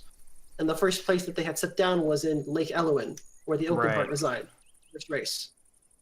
And each individual like group with their own like mythologies and cosmologies and stuff would have their own Yes. like origins for mana.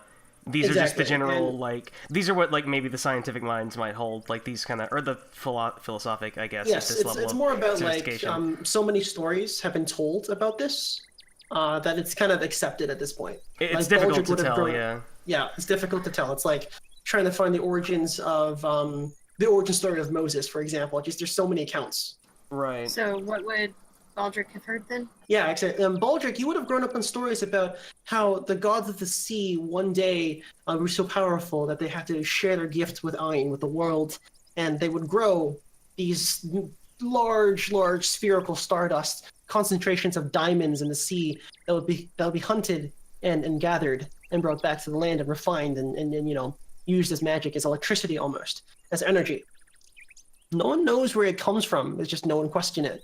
No one needed to question it. You grew up your whole life hearing all these stories and these ballads and these songs of gods kind of gifting humanity starlight and stardust. And that Ornsia, the very first men from Ornsia made a deal with the god that allowed them to be the first ones to harness it.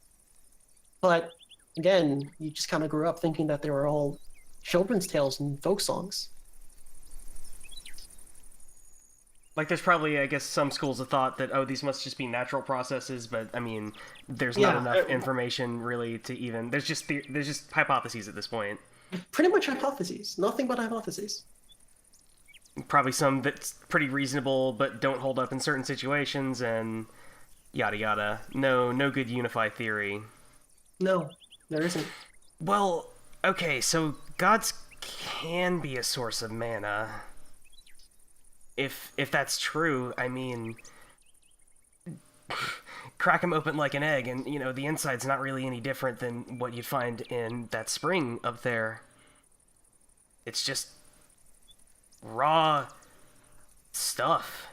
Oh, man, you've been talking for a long time, and Voss just kind of appears on the bed next to you guys. He's kind of like leaning I'm on glaring one daggers elbow. at him.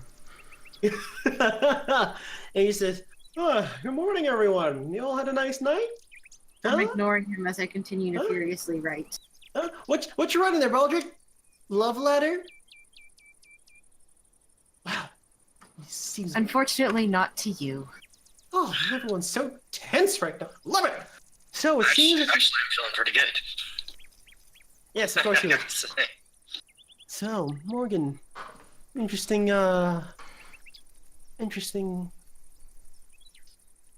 experience you had last night.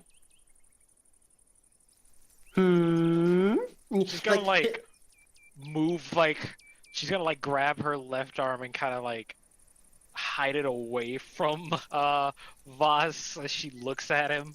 So Voss is about 5 feet away from you in a separate bed. His neck just kind of sticks out and protrudes as his head. Just moves He crawled into a closer. bed? Yeah, no, he's in a bed. He's laying in a bed right now, an empty bed right now.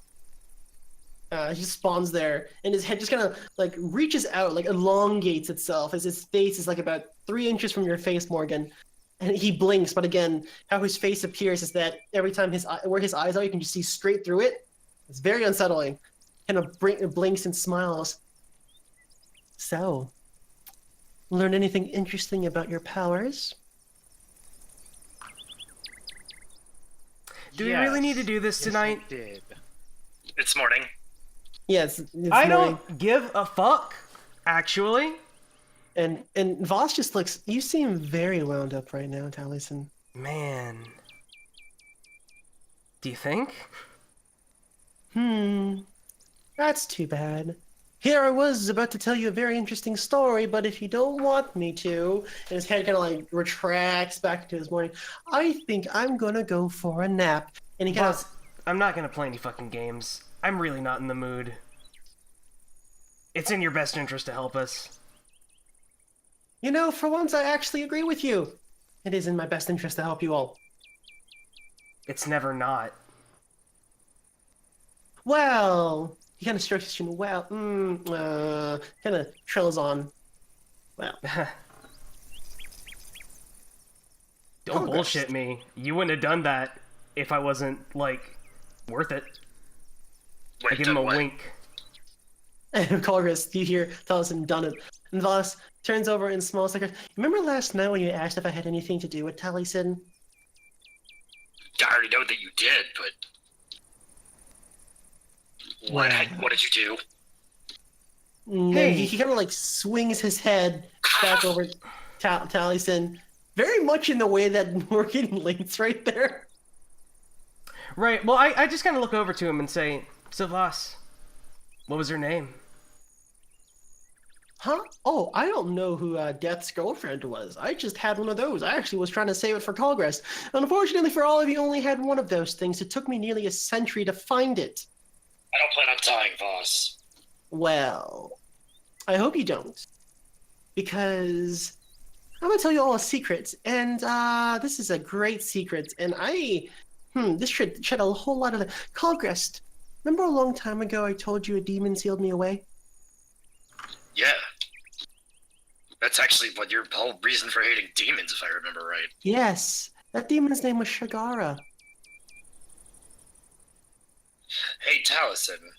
Nothing's Okay, well, that makes anymore. sense. I mean, we've already established that demons aren't actually a thing. Or that Taliesin. gods and demons aren't separate. Taliesin, you know stuff, right? You know stuff, right? Taliesin shrugs. I mean, do timelines match up here with some, I don't know, ancient deific history? They... Any records about Shigara sealing somebody up? How long ago did all this... okay, so, like... I mean, it'd probably be like biblical shit. I mean, well, hold on. Actually, so... I actually got a little bit mixed up. So, like, we have the current group that went back and resealed Shigara, right? Yes. And that would include the elf priestess. Mm-hmm. She was That not one of the... happens- No, she was one of the original ones who sealed Shigara. So that's... there are two different groups here, right? I thought the I'm Elf trying to Priestess get- was part of the All Those group, which is It the... was originally Alva's group. It was one group. And All Those group is the one that sealed Shigara. How old is Argo? Although, this was about 500, 400 years ago. I think you're thinking of the wrong paladin, my dude. You see, that's what I was Yeah. asking. And, I think Brad was actually asking about the paladin from Yeah, the one that we met, dude. Oh, yes. we You think of Aiden. Aiden. Yes. Yeah. He found one of the doors opening and sealed it about 2.5 months ago. Okay, see, that's what I was... Okay. Yes. And Alvo was the guy that we did meet, the ghosty guy Yes. who came He's back the and was ghosty like, guy. what's up, bro? Yeah, Yeah. that guy. About that. And, Someone should probably write this down somewhere.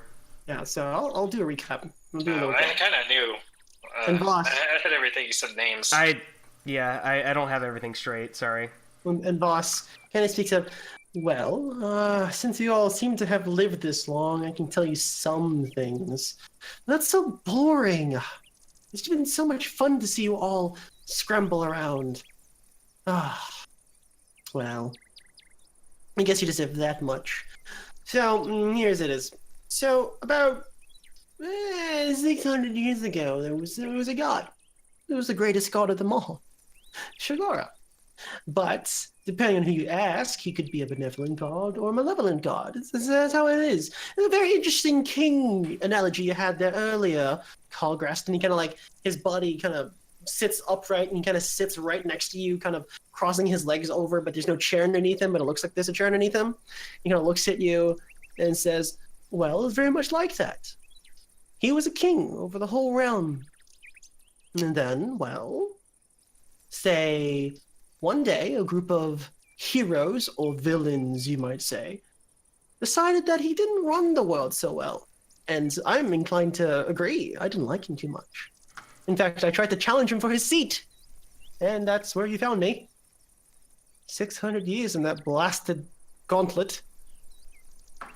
But anyways, Wait a minute. If he's all powerful, why didn't he just kill you? well, you should know me. Aren't I all powerful too? And he kind of smiles. Just go crush him then. So, Shigara's not even the god of the orcs? He's the fucking god of imperialism?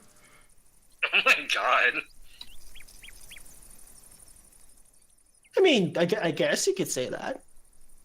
He was more of a warrior god, I guess you can say. Took over the pantheon a long, long time ago. Yeah, that sounds like exactly what I said. Yeah, I guess. I guess you could interpret it that way. That's definitely an interpretation. In which case, no one kind of batted an eye. He gave great magical powers to everyone. He gave Starlight to everyone. He gave you your powers, and his hand kind of elongates and kind of boops Morgan on the nose. But people found out that, well, you can kill him. Well, almost kill him at least. They didn't know that. I didn't know that. I was hoping that they'd kill him too, so I can be free. But Alvo, Sarah, Gothetier, Kess, and Prescott, all of them, decided to seal him away. Let the worlds go at their own path, not from a god hell-bent on taking over the world, you know. Lots of people died. It's a terrible time. I mean, I thought it was a fun time, but terrible time. But yes. And there we are, 600 years later. I'm attached to a dwarf. Now I have an elf among my retinue, and kind of points over to Taliesin. It's gonna be interesting. We need to talk about that. I take another sip for my tea. Talk about what exactly? That you owe me your life? Okay. Let's get one thing straight.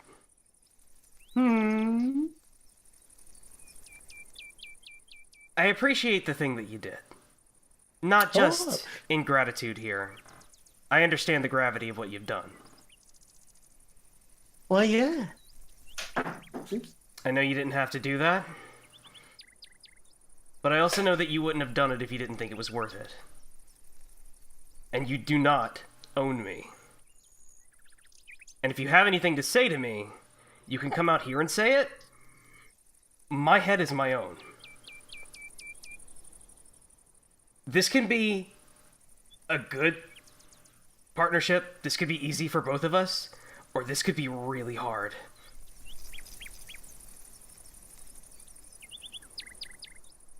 And his head kind of looks over and turns over to Khalgrast. It's like, you know, you let me speak in your head for all that time. And he turns back over to Taliesin. You do know that if I leave part of my essence outside of you, I'm not able to communicate with you inside, there's going to be some very serious drawback. Listen. All I'm asking for is a little bit of respect to privacy and agency here. I can work with you, okay? I understand the situation that we're in. And, you know, we can talk about long-term solutions when we're not facing down a couple score armies. That's right. Well, you drive a hard point. I like you very much. In which case, kind of like gonna adjust his non-visual glasses upon the bridge of his nose that he doesn't have. And well, if that's the case, I'll leave you be for now, Taliesin, until you get all this stuff settled, and then once you're ready, you know where to find me. And he kind of like drifts into Khalgrast's body, and you feel like a shiver down your spine, Khalgrast. Oh, I'll never get used to that.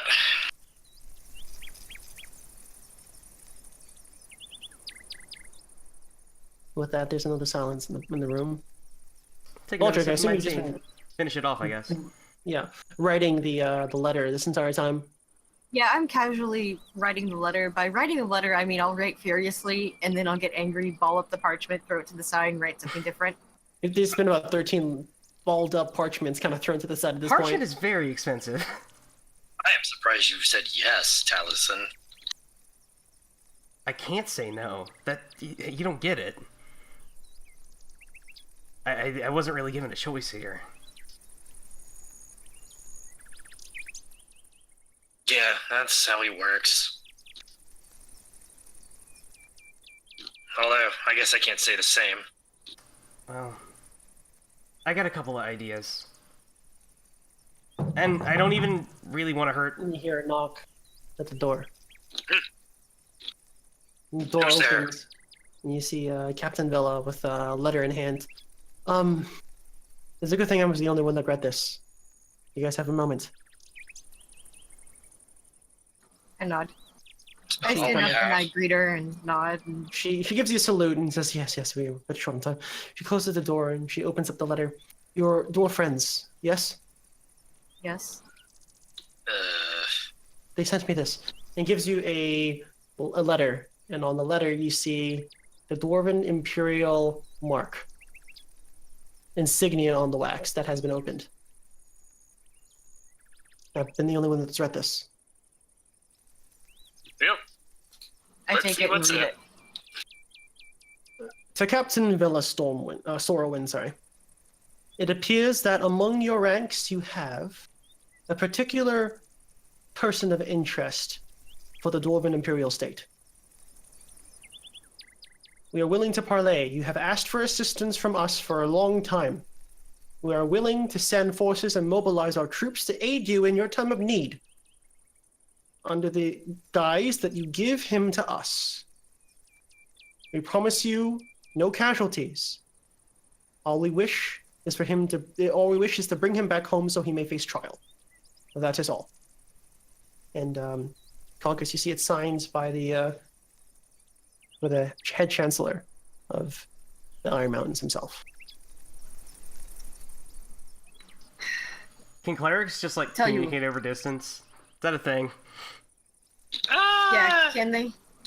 Hold on. Purifiers can. I would like Purifiers to- apparently can. I Send mean, a letter yeah, I mean that's fine back. too. I would like to send a letter back to them. Yeah, sure. We're gonna need more ink, I think. Yeah, and a little bit more parchment. I seem to have run out. And For some odd reason. Bella, says yes, and kind of goes out and comes back with some more supplies. What do you write? I get out my seal because Yeah, Von I've Olberg? been writing letters back home. Yeah. You know about those. Mm-hmm. And I start writing a letter, kind of introducing myself as an emissary of the Ulbrich family, and yada yada yada. My position standing in, Orncia, trying to flex all that, saying that Khalgrast is currently under my employ, and we are currently using him in order to fight a greater threat. During this time, he is not able to be handed over to you. Bella kind of points out and says, it says after they've helped. I think they're helping first. Look, I need to respond to this letter. I have 2,000 lives at stake here. And if I live with... Hold. If they're gonna help first. Yeah. I don't have a problem with that. We can just ditch.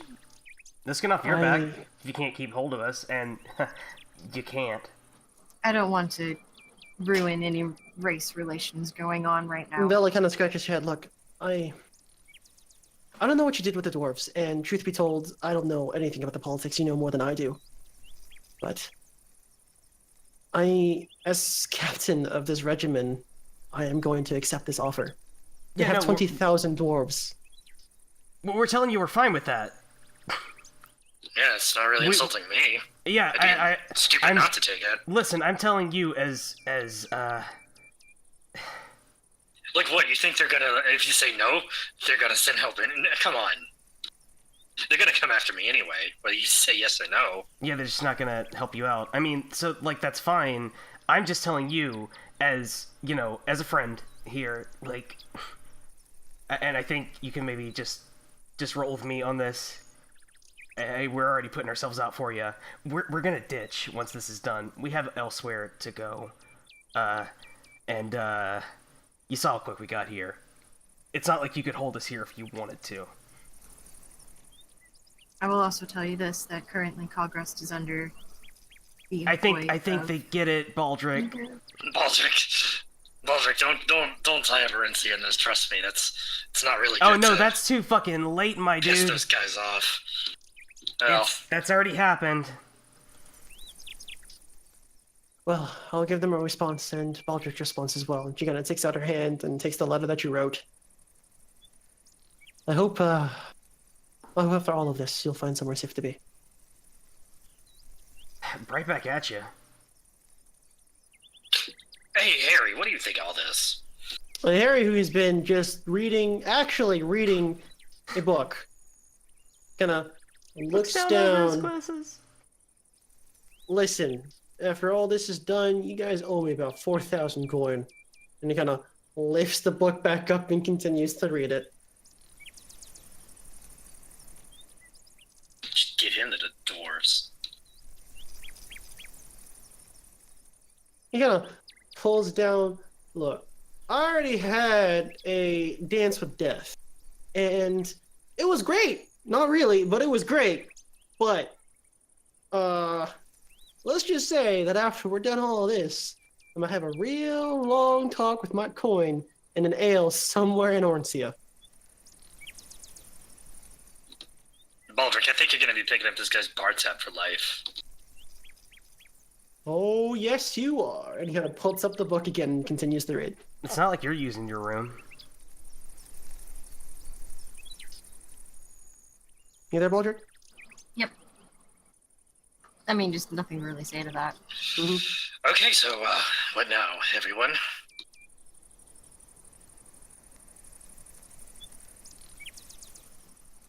Well, rest. I mean, I'm feeling pretty good right now. Yeah, everyone's kind of rested at this point. How much HP do I have, Alex?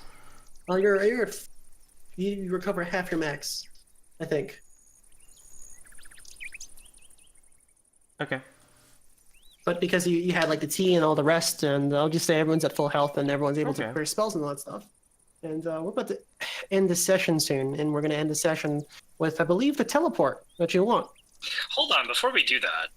No, hold on. I'm going to go downstairs to a work area or workbench, somewhere like that. Mm-hmm. All right. Let's hold See the if I can teleport do this. till next week, by the way. I want to write the letter so I know exactly what it's going to have saying. Yeah, no, Yeah. that's fine. We're doing that at the start of next session. Yeah, we're going to do all that, and the start of next session will be about a week after resting and Whoa, just a week? mustering your force. I think it was a week. Or however long you want to wait. We didn't want to wait. I thought I all know. this was happening the morning after the battle. Damn. Yeah, this is morning after the battle. I mean, But if it's we don't something need you to guys can wait, discuss. we're not waiting. Anyway, I'm going to go down to the Mhm. workbench area. I also have questions for Captain Vela. Mm-hmm. I mean, we can, like, Yeah. wait rest a day if, like, especially Yeah. if Alex demands that to actually get our HP up to full, but, I mean, we definitely don't want to wait. We want to wait as short a time as possible. Mm-hmm. So with that, you all, you head to a workplace there, Khalgrast. Yep, I'm going to lay the big fiery axe. Mm-hmm. I'm going to lay that on the workbench. Yep. I'm going to take my two hands and just grab a hold of that and just crush that. I'm And going to into the crush that gauntlets. big Yep. magic item into my gauntlets. All right, so as you crush the big magic item into your gauntlets, you kind of crush it like its essence, and you crush it so strong it becomes a ball of molten lava in your hand, squishing and squishing, and until you make this large orb of lava that just seems to vein itself into your gauntlets, kind of trickling deeper and deeper and deeper. And you notice there's your gauntlets feel very warm. And as you crush it, you see like specks of magma kind of fleck off of it. And have access to that one dude who can fling magma at people. And it pretty much allows your gauntlets to be used at range. So you use a strength check and you just like literally cause the earth to split open as magma like shoots underneath them. All right. So it's a ranged attack? Cool. Yes. Can that also be used So for it- area, or no? No, it's Not a yet. narrow, not quite yet, but it's your gauntlets right now they're close, right? Or fist. Yeah, fists. It allows actually. them fist, so it gives them near. That's the Okay. that it gives them the range of near. So like if you can see the whites of their eyes, you can use this ability. You can like slam your gauntlet to the ground and causing magma to shoot out. Or like scoop it up and hurl a little ball of it? Be a good way to Yes. use it. Or fleck at them. Yeah, you can fleck at them. Does it melt armor? How does that work? Huh? It doesn't melt armor, but you can use it to kind of like melt wood and steel, like So it's kinda not like fully molten, but it's like real fucking hot earth. It's real fucking hot. So you can't really melt off people's armor, but you can like use it to like break towers or something. Because if it was literally magma, everyone would just die if you did it. If Well, you throw yeah. magma on someone, they die. Even an orc, probably. Yeah, because well, yeah, If you drop them in lava, they probably die. All right. So with that, people do their things, and Morgan, you can talk to Vela.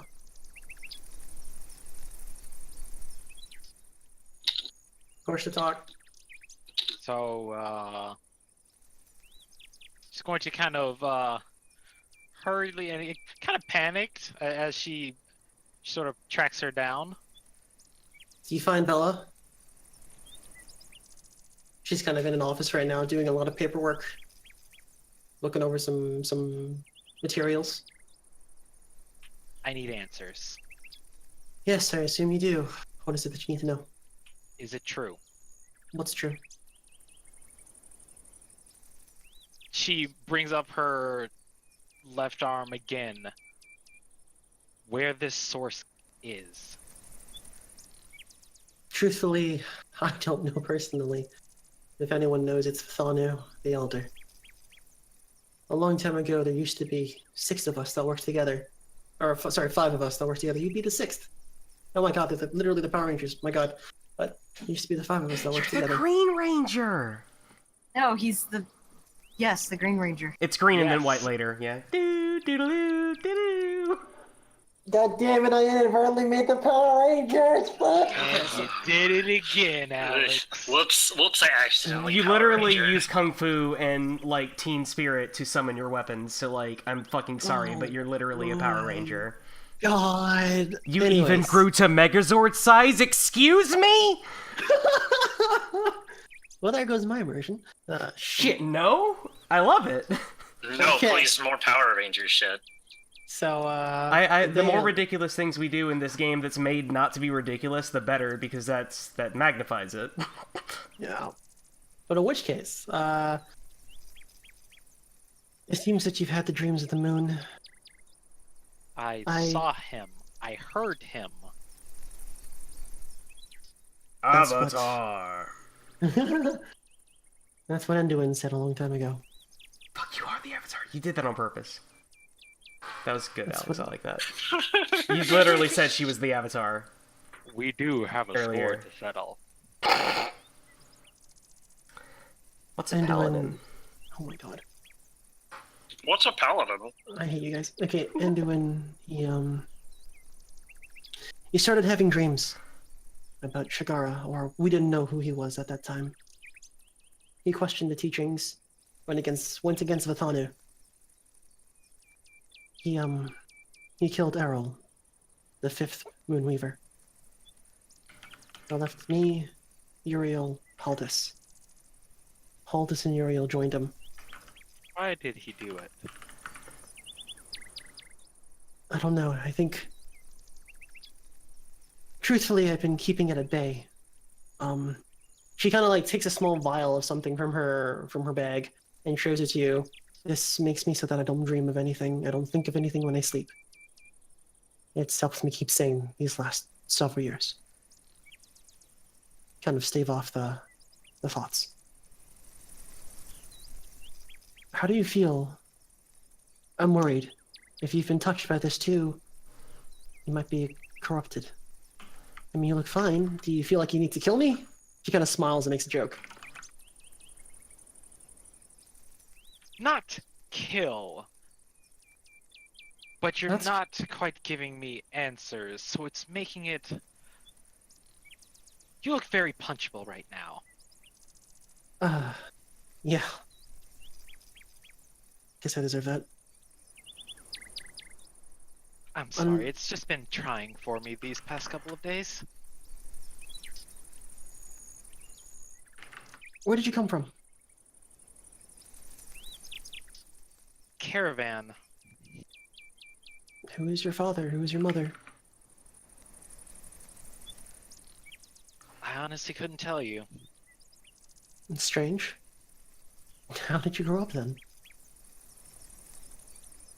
I grew up in the caravan with my grandfather, Baldric. Voldred. Wait a second. She kind of leaves the room for a moment, about 5 minutes past. She comes back with a very old tome. Can you describe him for me?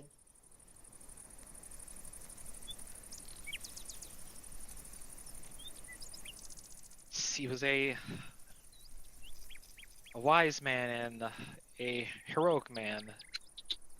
Very well traveled. Kind of flips the Looks like me, page but older. and sees a picture and shows it to you, and you see the picture of your grandfather over there. But he Yes, isn't that would be him in what he wise- calls his prime. an old man, but instead see a picture of a man who was a squire. Voldred. He used to be one of us. That's why I recognize the name. Used to. He left. Around the same time Enduin had his dreams. He was Enduin's squire.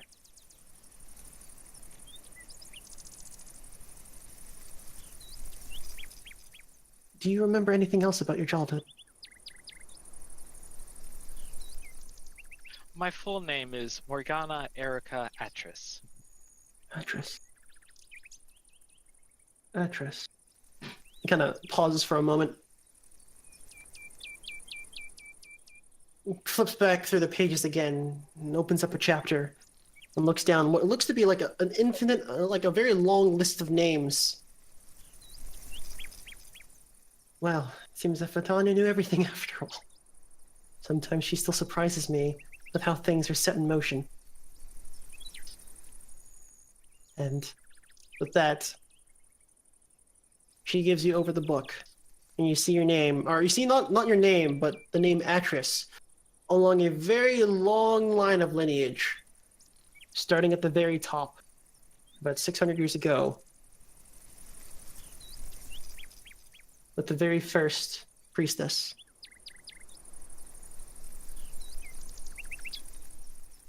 Can I?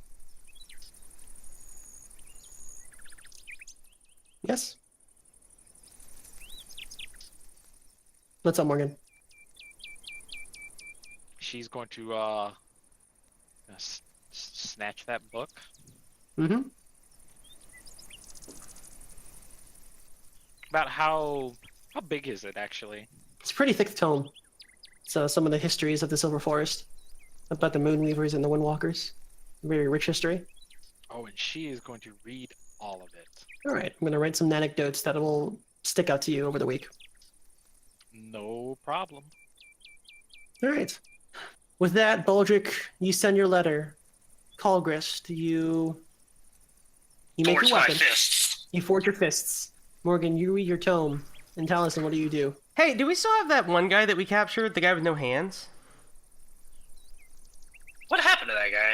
I Is know he that back was at- at the other place. That's the other place. Yeah. He's back at the. He's back at the. Yeah. Yeah, that's He's right. back at the other place. And finally, with that, with everything on the table, with this whole crap ton of fucking lore, gonna end tonight's session. We'll get this started again after that little hiatus. No, don't worry, And Alex. Don't worry, Alex. Revelation is coming. a lot of revelation is indeed coming. Oh no, I mean the spell. I'm gonna start Oh. asking Voss the real questions. Oh, yeah, wonderful. No. And he's got an Right. answer, too. See, this is the problem if you imbue the guy with power. Eventually they get so strong that they can start to make you do stuff. Very Whoops. true. Yeah, it turns out he just works like a god. Funny how that works. Now, where is my other window? I have so many fucking... Okay, with that, let's go through end of session stuff as we kind of get back into the drive of Dungeon Worlds on a Woo! weekly schedule. Did we learn something new and important about the world? Yup. You sure, guys? You sure? Yeah, I think we did. I think we did. You did. Learn a lot of stuff new about the world. You guys did not overcome a notable monster or enemy, or you did not loot a memorable treasure. So everyone gets one experience for this session. And did anyone satisfy any alignments? No. I tried. I mean, you did. Sorry. I tried to use magic to help somebody. Well, Does it count if I failed? What is the You exact did alignment try. say? Hold on. What is the Use exact magic alignment to say? directly aid another. you did try. No, I'll allow it. I would allow Okay. it. And Baldric? I would be more on the fence. I would be a dick, but that's just me. And Baldric? Yeah. Yeah, I think you did. You diffused a tense situation with your words before Khalgrast or the other dwarves killed each other. That would have been messy and hard to explain. Not really. Would have been pretty straightforward to explain, I guess. Yeah, they're dead. They're dead. Bury them. Never speak of this again. Yeah.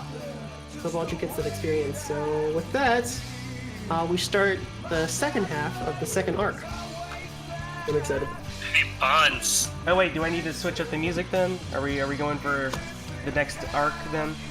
Yeah, this is Oh no, probably- this is still arc 2. This is still chapter 2? Yeah. Okay. I'm gonna keep the I same. think Arc 2 ends when we finish the seal on the Yeah, I think gate. so. And then we go to the third place. So there's 4 This is- elders, so... This is probably the climax of Arc 2, though. Oh yeah. Or we're gearing up to it. We've officially gone through our third act. In our 5-part structure, I mean. Oh my god, I am so fucking, like, tanked now, though. Yep. Alright, so with that, Bonds, bonds. you Did asshole. did anyone resolve any bonds? Wouldn't even mention it if I didn't with Morgan. What's your bond with Morgan? I talked, Morgan appeared to be suffering from a similar affliction that I had. I didn't actually know that when I made that bond, but it turns out it's pretty much the same. Turns out it happened. Turns out it did happen. So, I actually feel a lot better about myself now. Thanks to me. So if you resolve that bond, you can totally So, look yes. next thing. Experience and bond. Okay, great. Cool. And we only get one level 3 bond, Yeah. correct? Yes. Hey, But you Alex, don't did I resolve my bond with Khalgrast, do you think? Let me take a look. Khalgrast is called tied to a dark power. I need to keep an eye on it to prevent something terrible from happening. I think we said last time you did that, actually. Yeah, you Did actually I? resolve Okay. it. Okay, so I just probably didn't mark it as resolved then. I got the Yeah. experience then. Yeah. And I just haven't picked... we haven't decided who we're doing our rank 3 ones with, so I just haven't picked one yet. No. Didn't I resolve... Actually, oh, yeah, I resolved all of them, that's right. Because Baldric has potential, and we... Yeah, and then Morgan, yeah. I mean, I'm I'm just also gonna gonna say mark that we probably shouldn't do 3s until, like, at least Gate 3. Yeah, let's wait till the next chapter, and then there's gonna be shit that happens in this next bit that's gonna kind of determine how our character relationships go going forward. But I think we Especially should since, still go with like- the same plan, just to keep like the characters like a little even. Of it's like doing it in the chain, like a daisy chain, Yeah, like one person has a +3, then another person has a +3. so that we can someone all else, and aid. so We're on. all better at Yeah. aiding certain people, and it keeps it balanced. Yep.